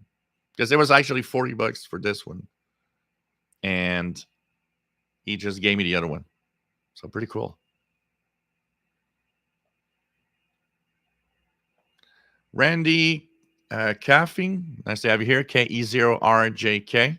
Nice to have you here from Minnesota. Marvin Motz, nice to have you here from the Japan Islands.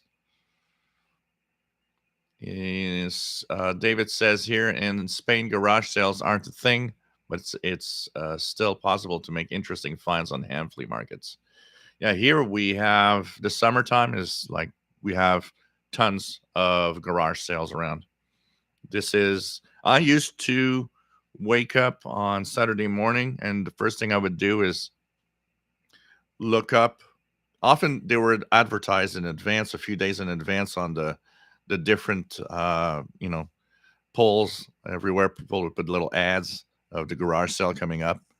So I would take note of all the ones around here, and I would wake up on Saturday morning, and my first thing that I would do for a long time, and I would do that every Saturday, take a walk, go see what's in the garage sales. This is how I found the my Amiga 500. And I found radios over time. I found all sorts of things that were interesting. So, and here there's a lot of them. Still today, it's still a thing today here for a lot of it. Marvin Moss going to Dayton, Ohio next weekend. Oh, that's cool. So, no way, if either I am blind or the manual doesn't state how to switch to 12-hour format. Yeah, isn't there a button on the radio where it says 1224 on it? Or it's another radio that I have in mind.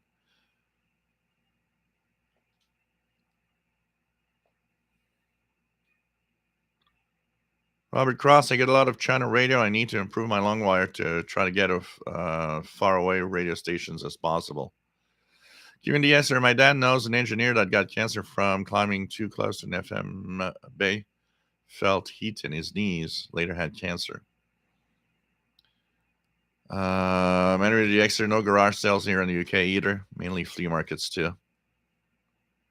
So, Storm Rages and Cats, I'll probably record a video showing how my DX390 is behaving. Might be a good way to figure out a fix. Yeah, that's the best because we could see for ourselves exactly what's there's so many things that people post in like the Shortwave group, the Facebook group, that I end up kind of wondering because it's just a static picture, and by the description, it's difficult to describe exactly in words problems sometimes. So people will post a picture, will post a paragraph of text, and you just can't help. You just can't help. You just don't know what to say because it's like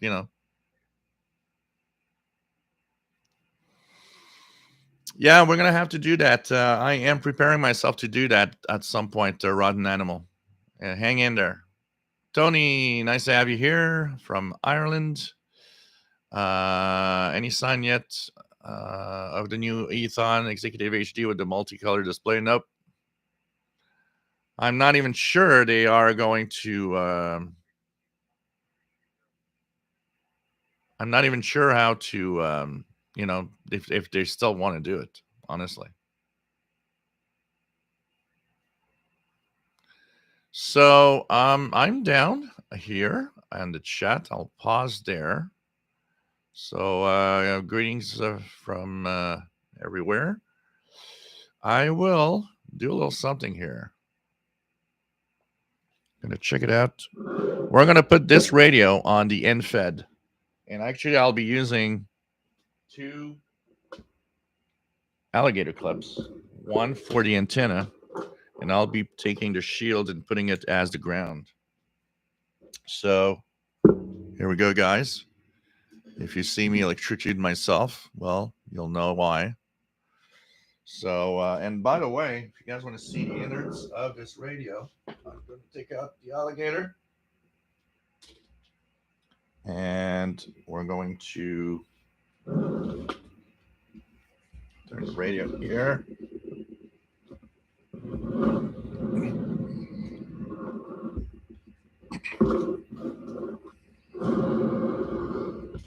So this is what it looks like inside, guys. Here's the radio. Pretty clean. Honestly, it's pretty clean. For a radio from 1950, this is pretty clean. You can see the glowing tubes.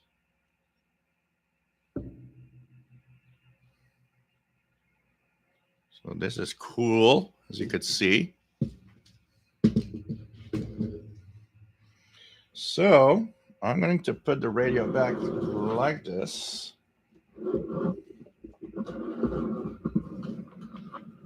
And I'm going to shut down the Yaesu. And we're going to take coax. There we go. And this is going to be, so the antenna,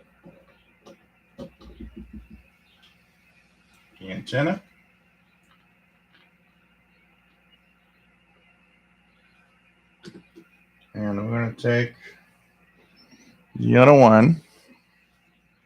I'm going to put the ground. There we go. Put the shield to the ground. To the ground screw. There we go. And let's check it out here. I'm receiving more signals. I will need to fix the scratchy buttons. Also, it's kind of scratchy in the when you turn around. Volume.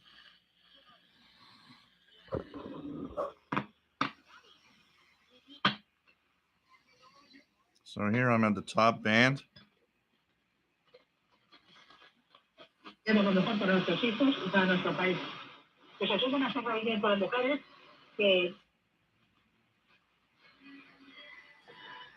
His present sentence. The orders never came. Error. Anderson never went. It is to definitely prison. better on the Military end-fed following antenna. His position would continue on to. Concerning them,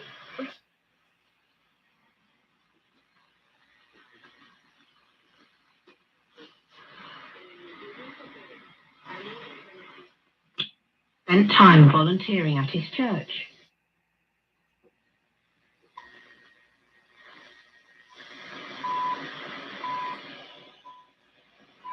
Wow.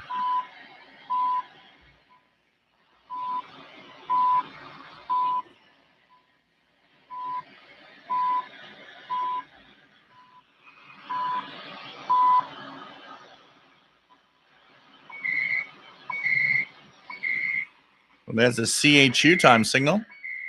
It definitely works a lot better on the NFED.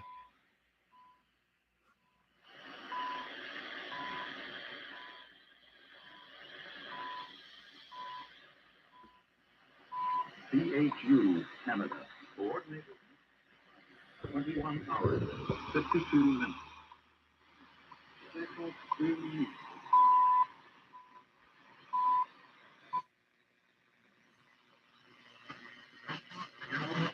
Here's some hams at 40-meter band, probably.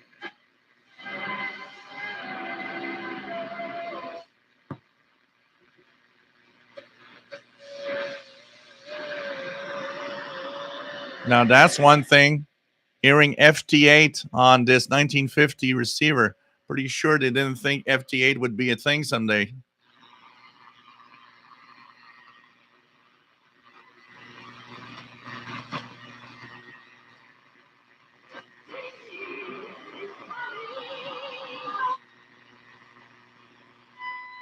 So let's see here. I'm on, let's go on a higher part.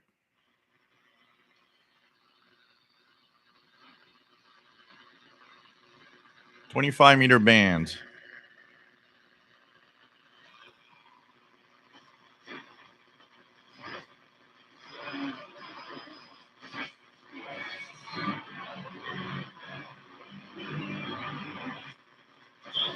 La valentía de salir a decir, mis hijos tienen hambre y mis hijos quieren, y yo quiero libertad. That's Radio Marti.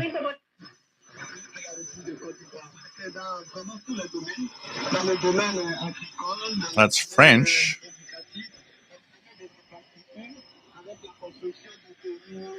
Where's that?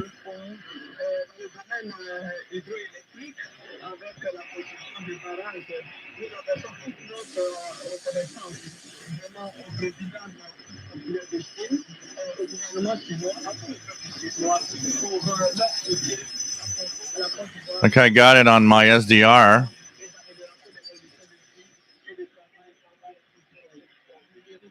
That's China Radio International French via Mali transmitter site.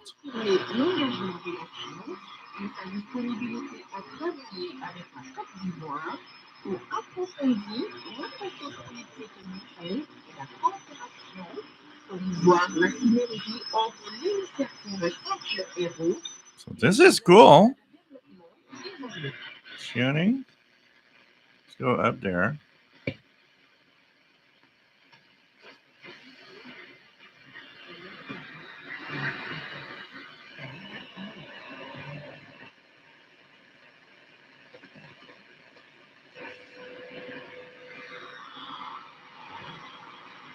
I think I'm hearing WWV 15 megahertz. Very weak.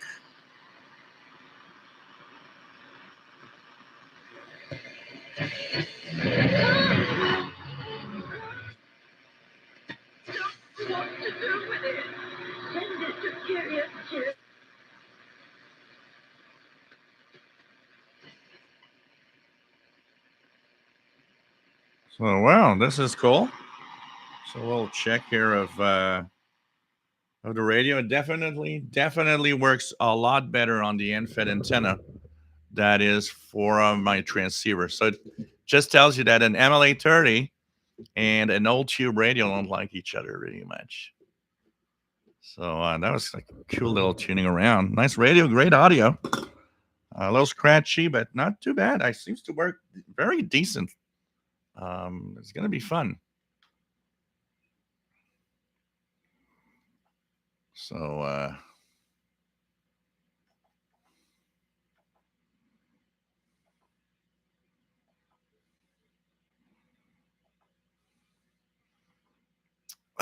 so we have, says Awesome Joel, yes, if garage sales were done here, I know I'd always be all over them.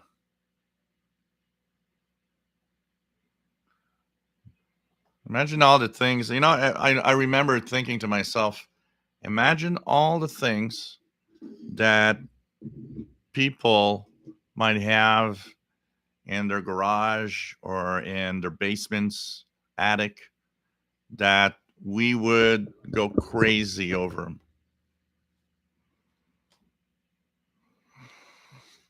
them. Mark Drager, nice to have you here. W9USO. Calvin, is Texas 990X really going to be the last IN? Yeah, with the 501X. Well, that's what they said.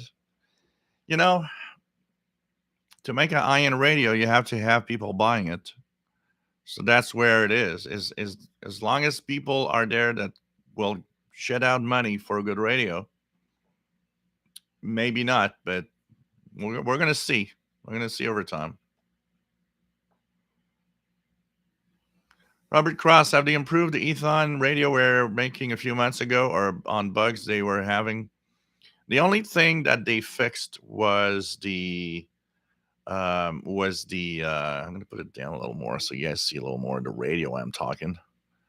I know you want to see the radio, not the guy.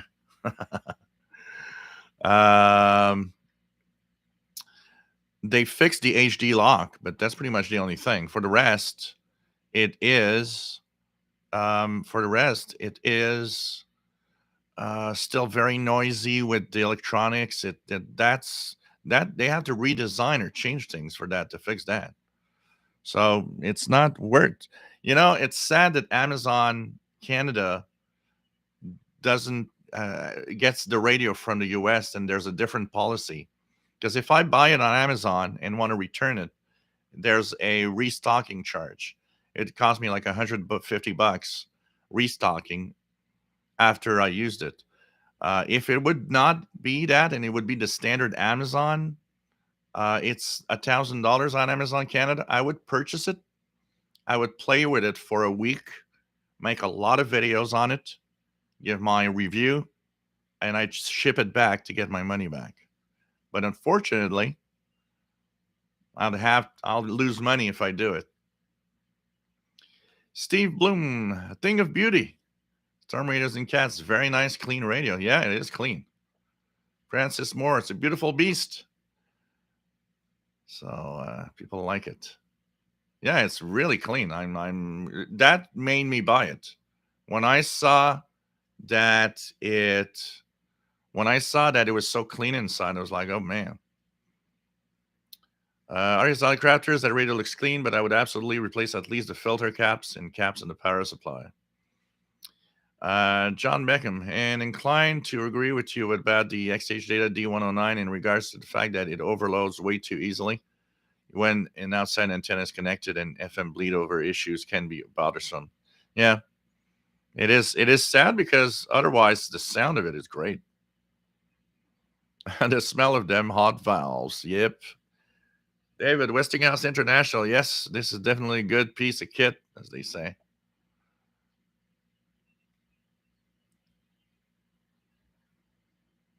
All right, cross problem with stuff today. They are software computer chip today. And I like vintage radios. Yeah. The brand name is Westinghouse International. It was made here in Hamilton, Ontario, Canada. John Beckham, that old classic Westinghouse radio is good audio. CHU is coming in well.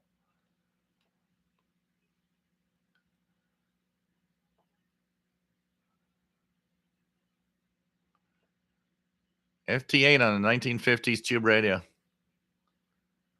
Yeah, tuning knob is pretty smooth. The only thing is the needle that has a little wobble. So if I go from one side and the other, it tends to stay there before it starts moving again in the other direction.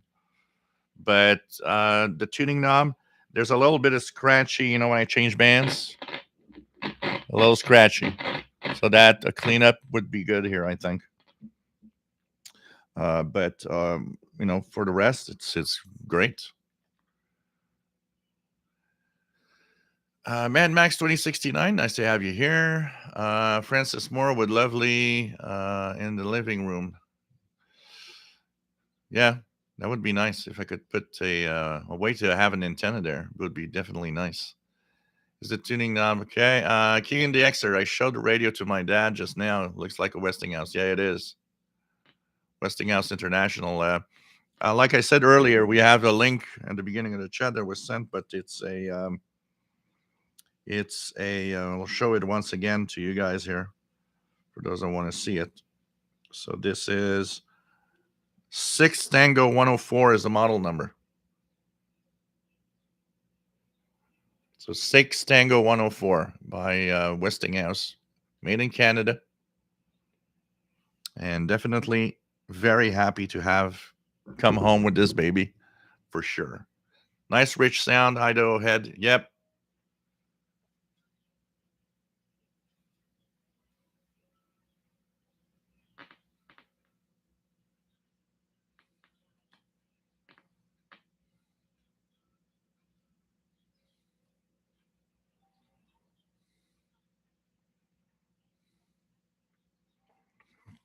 Let me check something here.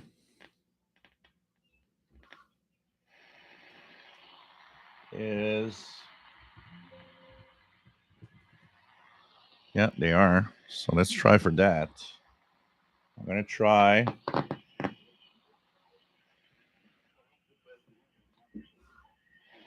going to try to get. So here I am there. Go tune down here.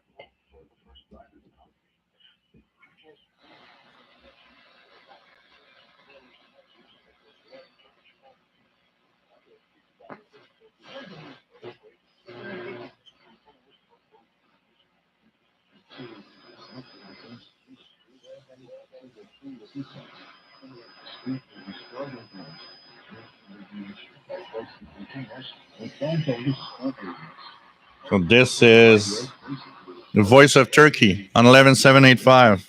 And the votes will be counted for that constituency. Then, and there was questions transferred to other places. Mobile bank taxes were also created for voters who are bedridden due to their illnesses or disability. Those voters will be able to cast their votes in mobile ballot boxes. A template will be sent to each ballot box for the usually referred. So that's Voice of Turkey on 11785 coming in on that radio. I could see that the my SDR is way more sensitive, but maybe by tweaking it a little bit, it could be better.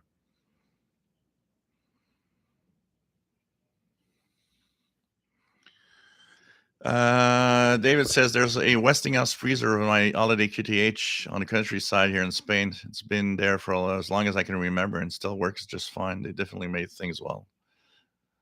Keegan the XR, all I have Westinghouse wise is white Westinghouse 13-inch color TV from 2000. John Beckham, this is a superhead radio. It's a really modern radio. It's was built in 1949-51 apparently, and it's a super heterodyne like the modern radios of today.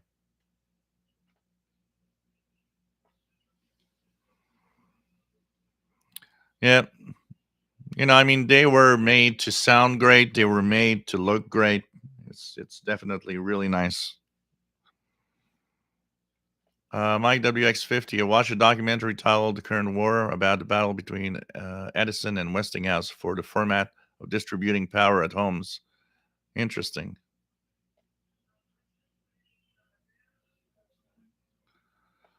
ADK, Joe, what do you think about the car manufacturer? Yeah, like we were saying, we talked about it a little earlier.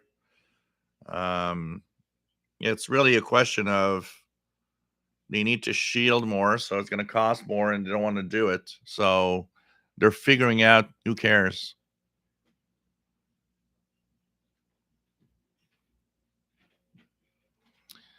Yeah, it's the only thing that could have made it interesting to add the airband, like the 680, and 990 and H501X would have been great with our RDS display for FM also.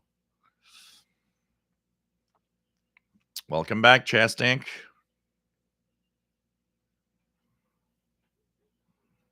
18650 batteries don't usually leak.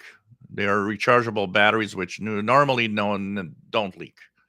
What's going to happen is they wear out over time, but unlike AA, they shouldn't leak normally.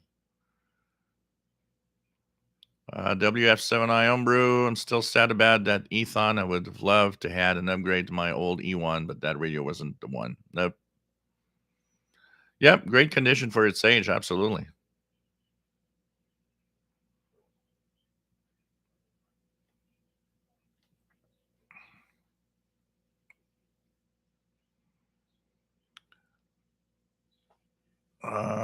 King and the Xer, I saw an intro of the Late Show with David Letterman on CBS from the mid 90s on YouTube, featured Westinghouse TV cameras.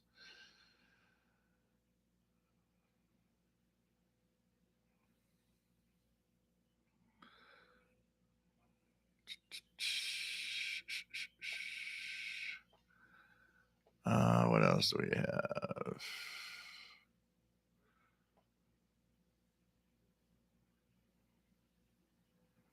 Yeah, no hum. That's the first thing that I looked at. V9 JMC did it have some hum? And actually, is very very quiet. Very surprising.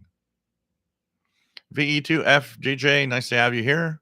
Speaker appears to be 8 inches. That would help for bassy, rich sound. Oh yeah, definitely. And there's a tone control also. So you just have to turn it to the right to have a little more frequency response, less bass.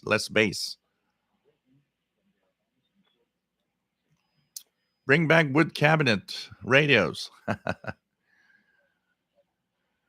RY 491, tube radios are easier to listen to, lower noise floor. I restored them and I'm always amazed how well they work when spot on. Well, good transistor radios are as good in the noise floor department. So it's Sunwave don't want or need airband on shortwave radios. David says, Jill, I wonder what Mr. Carlson from Mr. Carlson's lab would do with your other non-working radio or with the Westinghouse for that matter. He often makes them perform even better than factory new. You know what? I should do a thing. If I am for not doing anything with it, I should get in contact with that guy and tell him that I have something that I'll ship it to him if he wants it. It's going to cost a fortune to ship it, weighs a ton, but I just for the fun of seeing the guy tweak it and fix it, that would be kind of nice, though.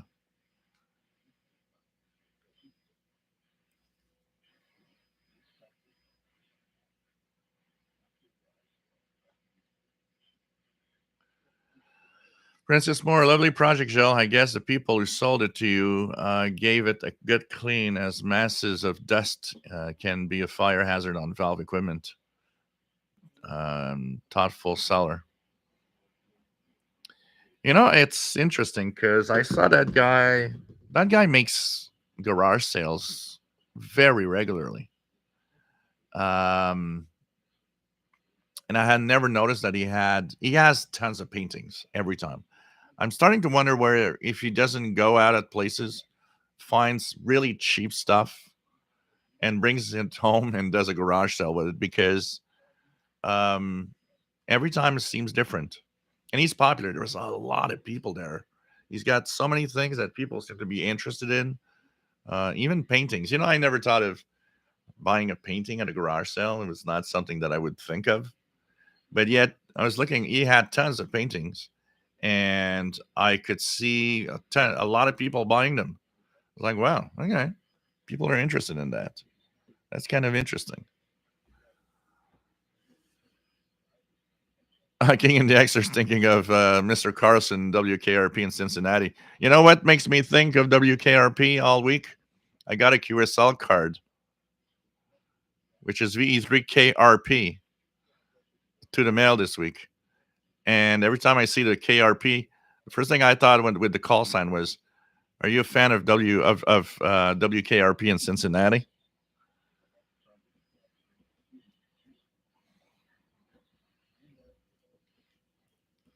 E9 JMC says probably trolling estate sales and gets it all cheap, then resells for a profit, a little profit. Yeah, it's possible. But I mean, a radio like this at the flea market, there's a little flea market not far from here, and I showed you guys in the shortwave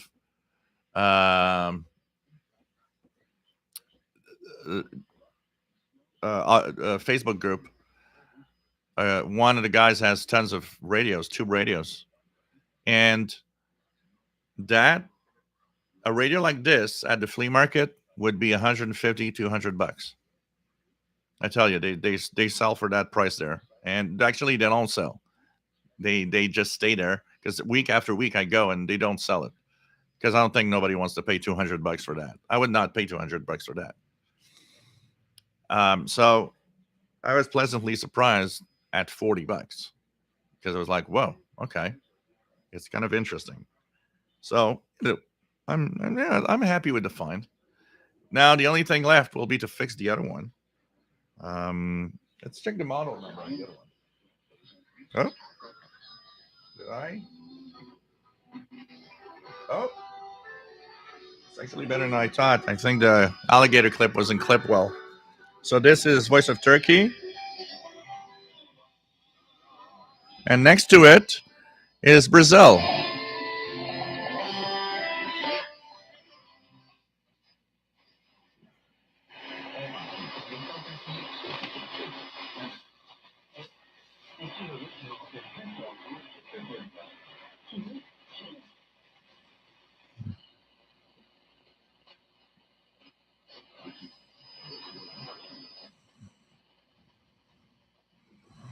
This is great. Love this radio.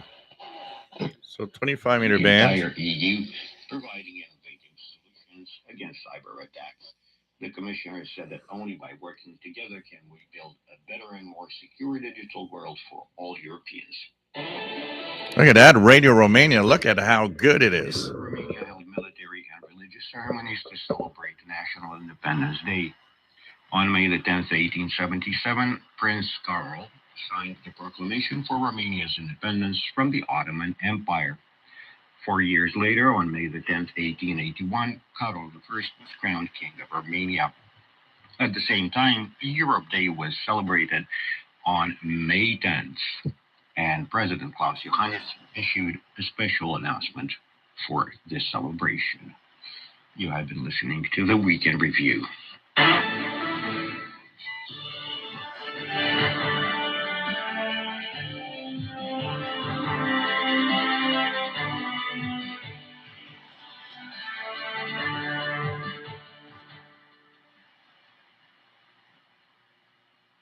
Next up in this broadcast, it's Hit of the Day with Nina Kamerasimian. The bands Koivu and Stradansdom from the Republic of Moldova have celebrated 30 So that's Romania on 11,800 kilohertz. I mean, this is great. I mean, this radio works great. Definitely happy to have this now.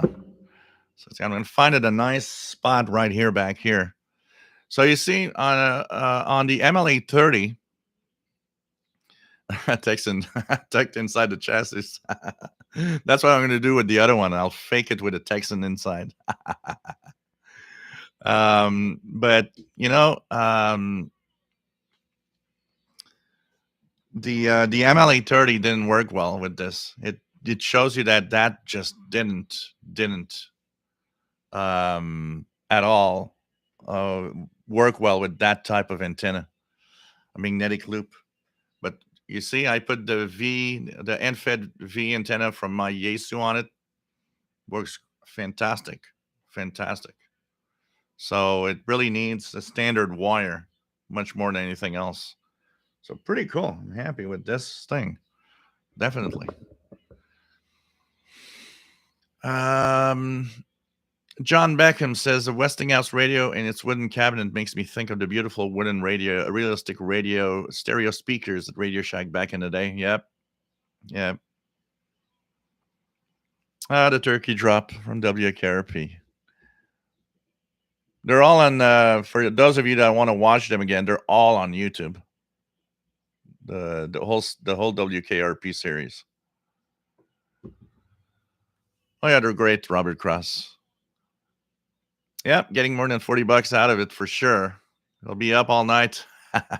I'll be listening to my shortwave on this. Anyways, I'm working in my office tonight because I have to finish the editing of the International Radio Reports, and I have to do YouTube version. So while I'm going to do that, I'm going to listen to shortwave on this vintage radio.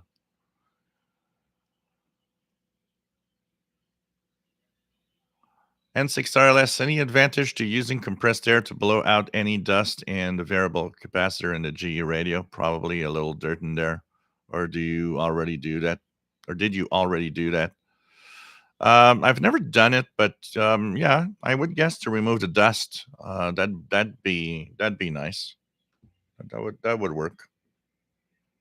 Yeah, sounds like a local broadcast. It is a time machine, definitely. Definitely. So it's pretty cool.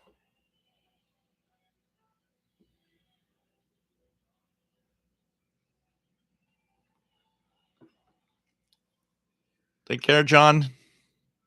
V2FGJ. Well, it was mostly the antenna because when I had the MLA30 on it, it just didn't perform. It showed a big difference and improvement immediately when I plugged in the end-fed antenna instead. There it says that definitely sounds full and wide. Beautiful audio indeed. That's a good question, Mad Max. I'm not sure. I have all American 5s. They don't couple with an AN200. It's like the radios are different. They're not the same. I wonder if the external antenna works on the AM band too. Let's go down to. You see here, I'm gonna have to clean the switches a little bit. So on my tuning, I got a lot of computer noise.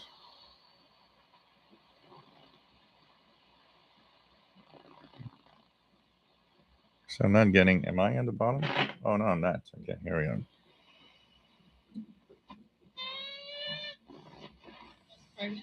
We're looking forward to coming back and bringing the. That's CJD 800 AM.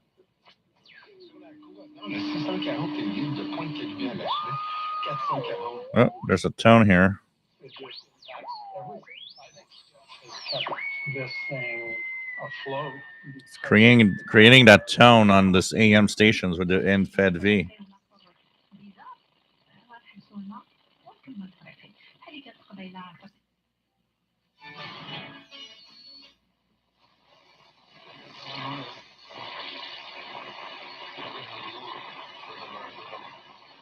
Well, seems sensitive enough. It is not strong, but it is getting 580 kilohertz, which is out of Ottawa, Ontario.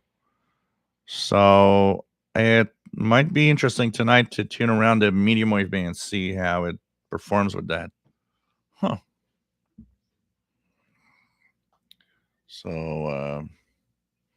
So this radio has been in my hands since about 30 minutes before the live show, guys. So I didn't play with it really, except I played with it now, really, much more than anything else. Jim from Rhode Island, nice to have you on board. Hi-Fi Shortwave, yeah, John Beckham. Jeff King, I have a number of tube valve radios. The higher quality, bigger radios can be just as sensitive as some modern radios with a wire antenna. Like 1935 Tombstone, yeah. Oh yeah, the good ones, the ones that were definitely the really good ones. I remember when I had a Canadian World War II Army radio for a while when I was a teenager, and it was better than my it's almost better than my Realistic DX302 that I had at the time. It was great, and it had single sideband, which was very unique for that type of radio, and pretty darn stable too. There's not a lot of adjusting on this SSB side. Arda, nice to have you on board, or should I say, take care, my friend. Good night. Nice to have you here as usual. Save AM radio. Yep. Francis, I wonder when it was last put through its paces until today. Well, like I was saying in the beginning, the guy told me it worked because the guy told me he had turned it on 3 weeks ago, but he didn't, he just tuned it a little bit. He was getting stuff. So he said, oh, okay, it's working. But it wasn't the last time it actually played like I am playing it with shortwave, I don't know. It could be a very, very long time since it actually did that. Take care, RJDA Dakota. Chris Powell, good afternoon. Nice vintage radio. I have a 1949 Zenith Transoceanic model G500 fully restored by a local ham and paid only $65. Pretty good. That's a good price. That's a good price because that's the big problem that I have today is they are so darn expensive. Yeah, that'd be interesting, Mad Max, to see if it could, if that could be done. Definitely would be something interesting to check for SSB. It drifts a little because I noticed that if I leave it on, it doesn't drift a lot, but maybe every 20, 30 minutes, I need to readjust to center back on the shortwave station. But definitely works. So, and the other one, I'm going to check it out. The other one, this is much heavier. So I have the impression this is actually older. This one, let's check out what's and the chest is going to be careful because just putting it on the side and the circuit wants to get out. So this one is let me just check that out here. Philco. This is a Philco radio. And let me just take a picture of the plate on it here. So if you guys want to know more about it,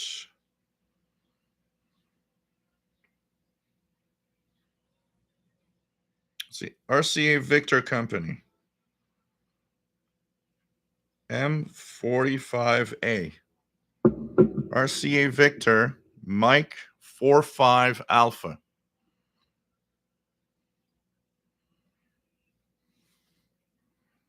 That looks interesting.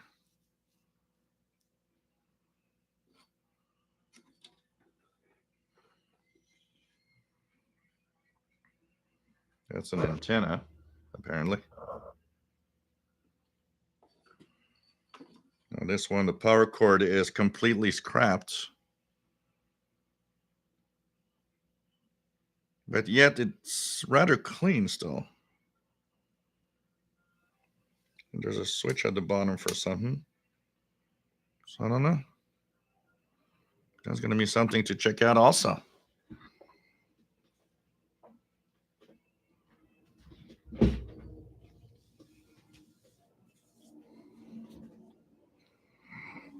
And make you cry.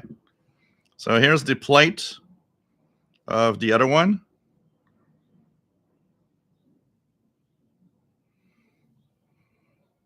M45A RCA Victor Company, Montreal, Canada. It was made here in Montreal. This one is a 60 cycles, 105 to 125 volts. So this is the plate in the back. RCA Victor Company, Montreal, Canada. And so it's going to be interesting to find any info on it. It's funny, I have the impression that it's not missing much for it to actually work. So this is going to be interesting to see.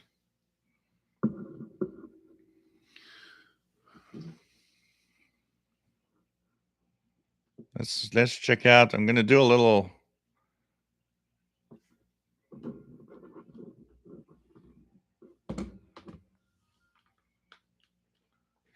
Just going to check it out quickly here.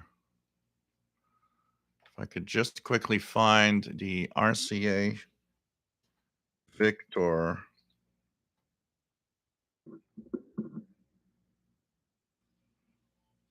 And I said it's the Mike 45A.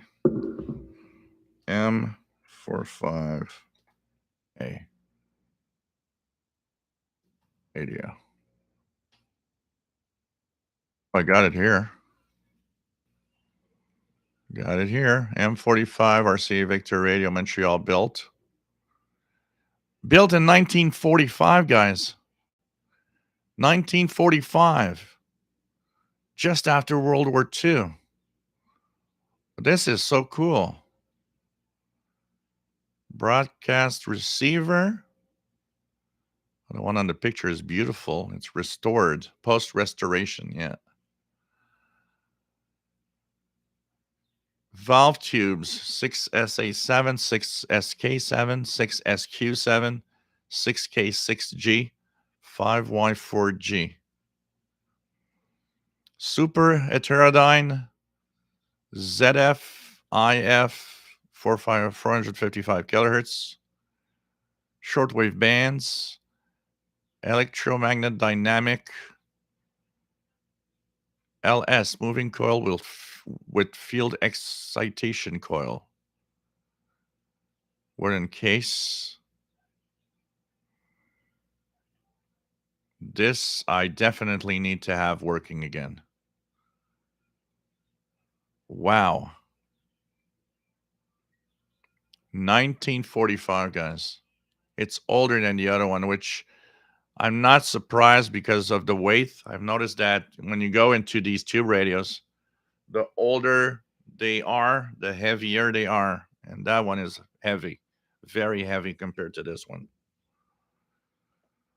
So this is kind of cool.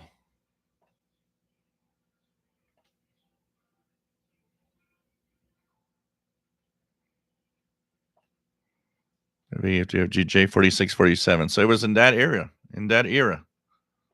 This is so cool.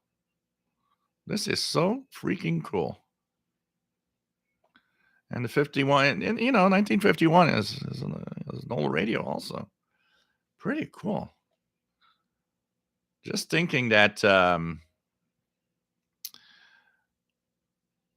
just thinking about, how old these radios are. Just thinking that a 1951 radio right now is receiving any signals is just truly amazing.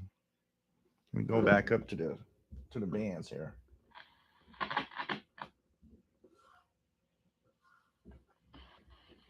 going to try something again. I want to see if signal is a little better. I bet you they were in Stanag in the bands in 1951.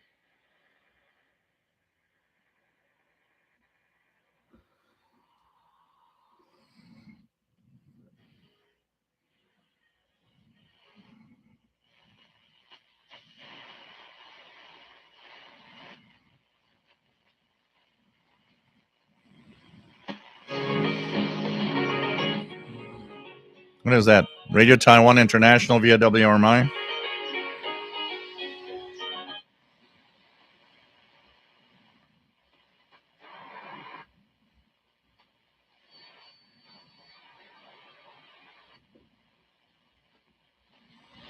The dial is off by a few hundred hertz. Look at that, some RTTY. Some FT8.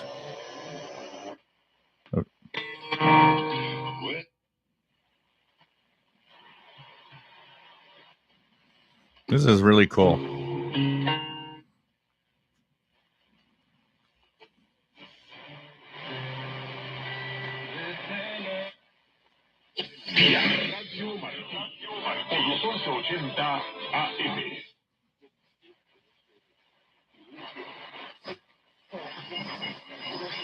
Late 19th century, Bucharest was still an Oriental city, but the homes of the elites were. Just can't believe the audio of this thing. Houses. This has been Encyclopedia. You are listening to Radio Romania International.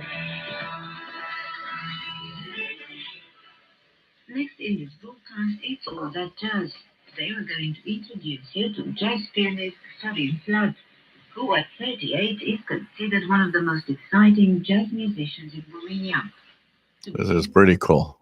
Honestly, having a lot of fun with that. If I could have the other one, the other one's clean. The power cable is cut. I I wouldn't be surprised that maybe it doesn't take much to fire it back on and have it working. I'm going to have to check it out.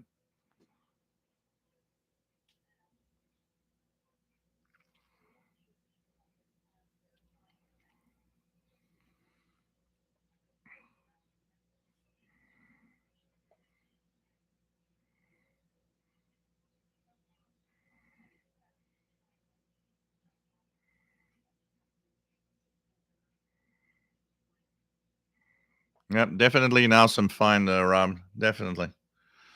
Division 17. Just purchased the Belka DX. I hope it will be as good as from what I've read. So now it's the waiting time. Where do you purchase it from? Direct from the guy that makes it? People seem to love it. That's definitely interesting. Rob says, so cool how old it is and working and how many different people have used it over the years. Yeah. Where it's been, how far from where I live has this radio been? Um, you know, it could have come from the other side of Canada for some reason, some guy moving. You never know.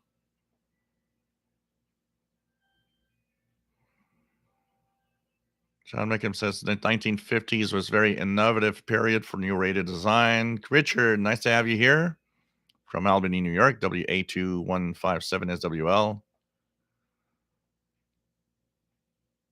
Give it some slack, it's an old gal. Andrew DX, Gilles, you should try putting a smartphone with an FT8 app next to the speaker of the radio to see if it can decode, even though the radio does not have USB. Yeah, I don't know if it worked. That would be kind of an interesting experiment. That radio probably was receiving the signals from the news when the Korean War broke out.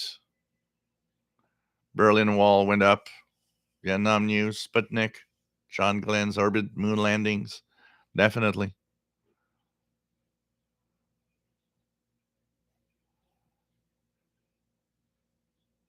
Definitely. John Beckham, you and your classic Westinghouse both look distinguished tonight and on the live shortwave show. I should now talk differently because I am a distinguished. Likely has a wide audio bandwidth too for better audio. Well, it's not too bad because when I tuned in Voice of Turkey, which was smack next to Brazil, I could hear slightly Brazil, but not that bad. It wasn't actually that large. The bandwidth wasn't too bad because I would not have been able to separate Turkey and Brazil on it. So it's actually not too bad. Jeff King, my 41 Sonora. Oops. Standard broadcast shortwave 6-tube Sonora was purchased just before World War II. They listened to the war unfold, then the Cold War. Yep. I mean, these radios went through the Cold War. V2FGJ, I wonder how a 1951 25 hertz radio can survive today on 60. The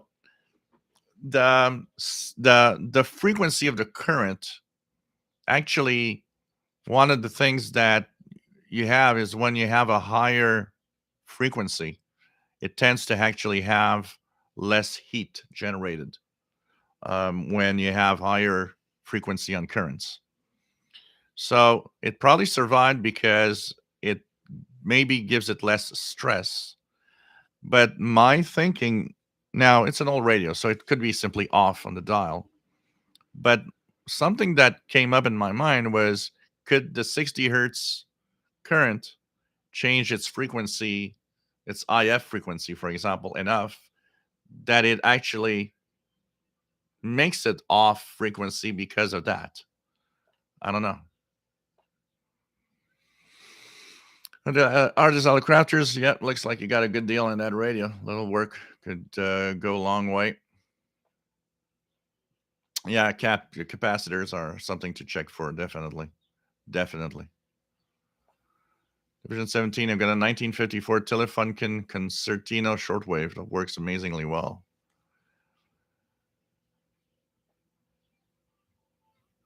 K Dong, nice to have you here.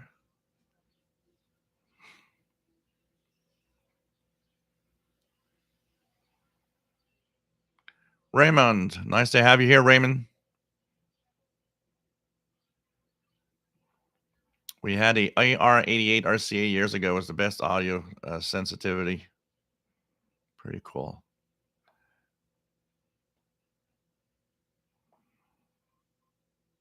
Francis Mora, happy with your show, giving something a new lease of life is a good thing. Yeah, I like with playing with those. Now the thing that I wonder is, and like I was saying earlier, there must have been, and there must be somewhere in there, some bulbs to light up the displays. They must not have stayed dark. I'm pretty sure there must be lights in here that are burned out. So that could be something that could be interesting to see if I can repair. So it's pretty cool. And the other one is going to be interesting to look at too, especially it's older, 1940s. Pretty amazing. So hey guys, it's been a lot of fun today. We've looked at something I was not even expecting that we would look at something like that today. And hey Bob, WA2SQQ, nice to have you from New Jersey. Hope you enjoyed the look at the Westinghouse International Radio and hearing Radio Romania, which was great.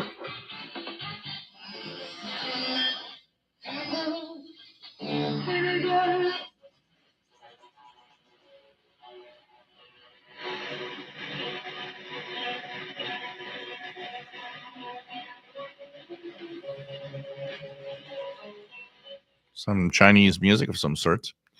So I hope you enjoyed the show today. Thanks for those that have given a tip. Also, I wanted to mention how this comes out of the money for the tips that everybody has been giving me over time. So it's one of the reasons also it's here. So thank you so much for being here. It's a lot of fun to play with this and to show you guys also. It's fun to see also that you're almost as excited as I am watching me play with it. So it's pretty cool. Really nice to have all of you here. So thanks so much, guys. And it was fun to have all of you on board. And we're going to be back next Saturday at 20 hours Universal Time. Now I'm going to have to go and cook myself some food. I think it's going to be chicken tonight. So take care, everybody. Love you all. Stay safe. See you next week at 20 hours Universal Time. And do take care, everybody. Always cool to have you here. I'll probably be posting videos very soon on the Shortwave channel, receiving different stations, tuning around. Definitely. So take care, all. Stay safe, and see you soon.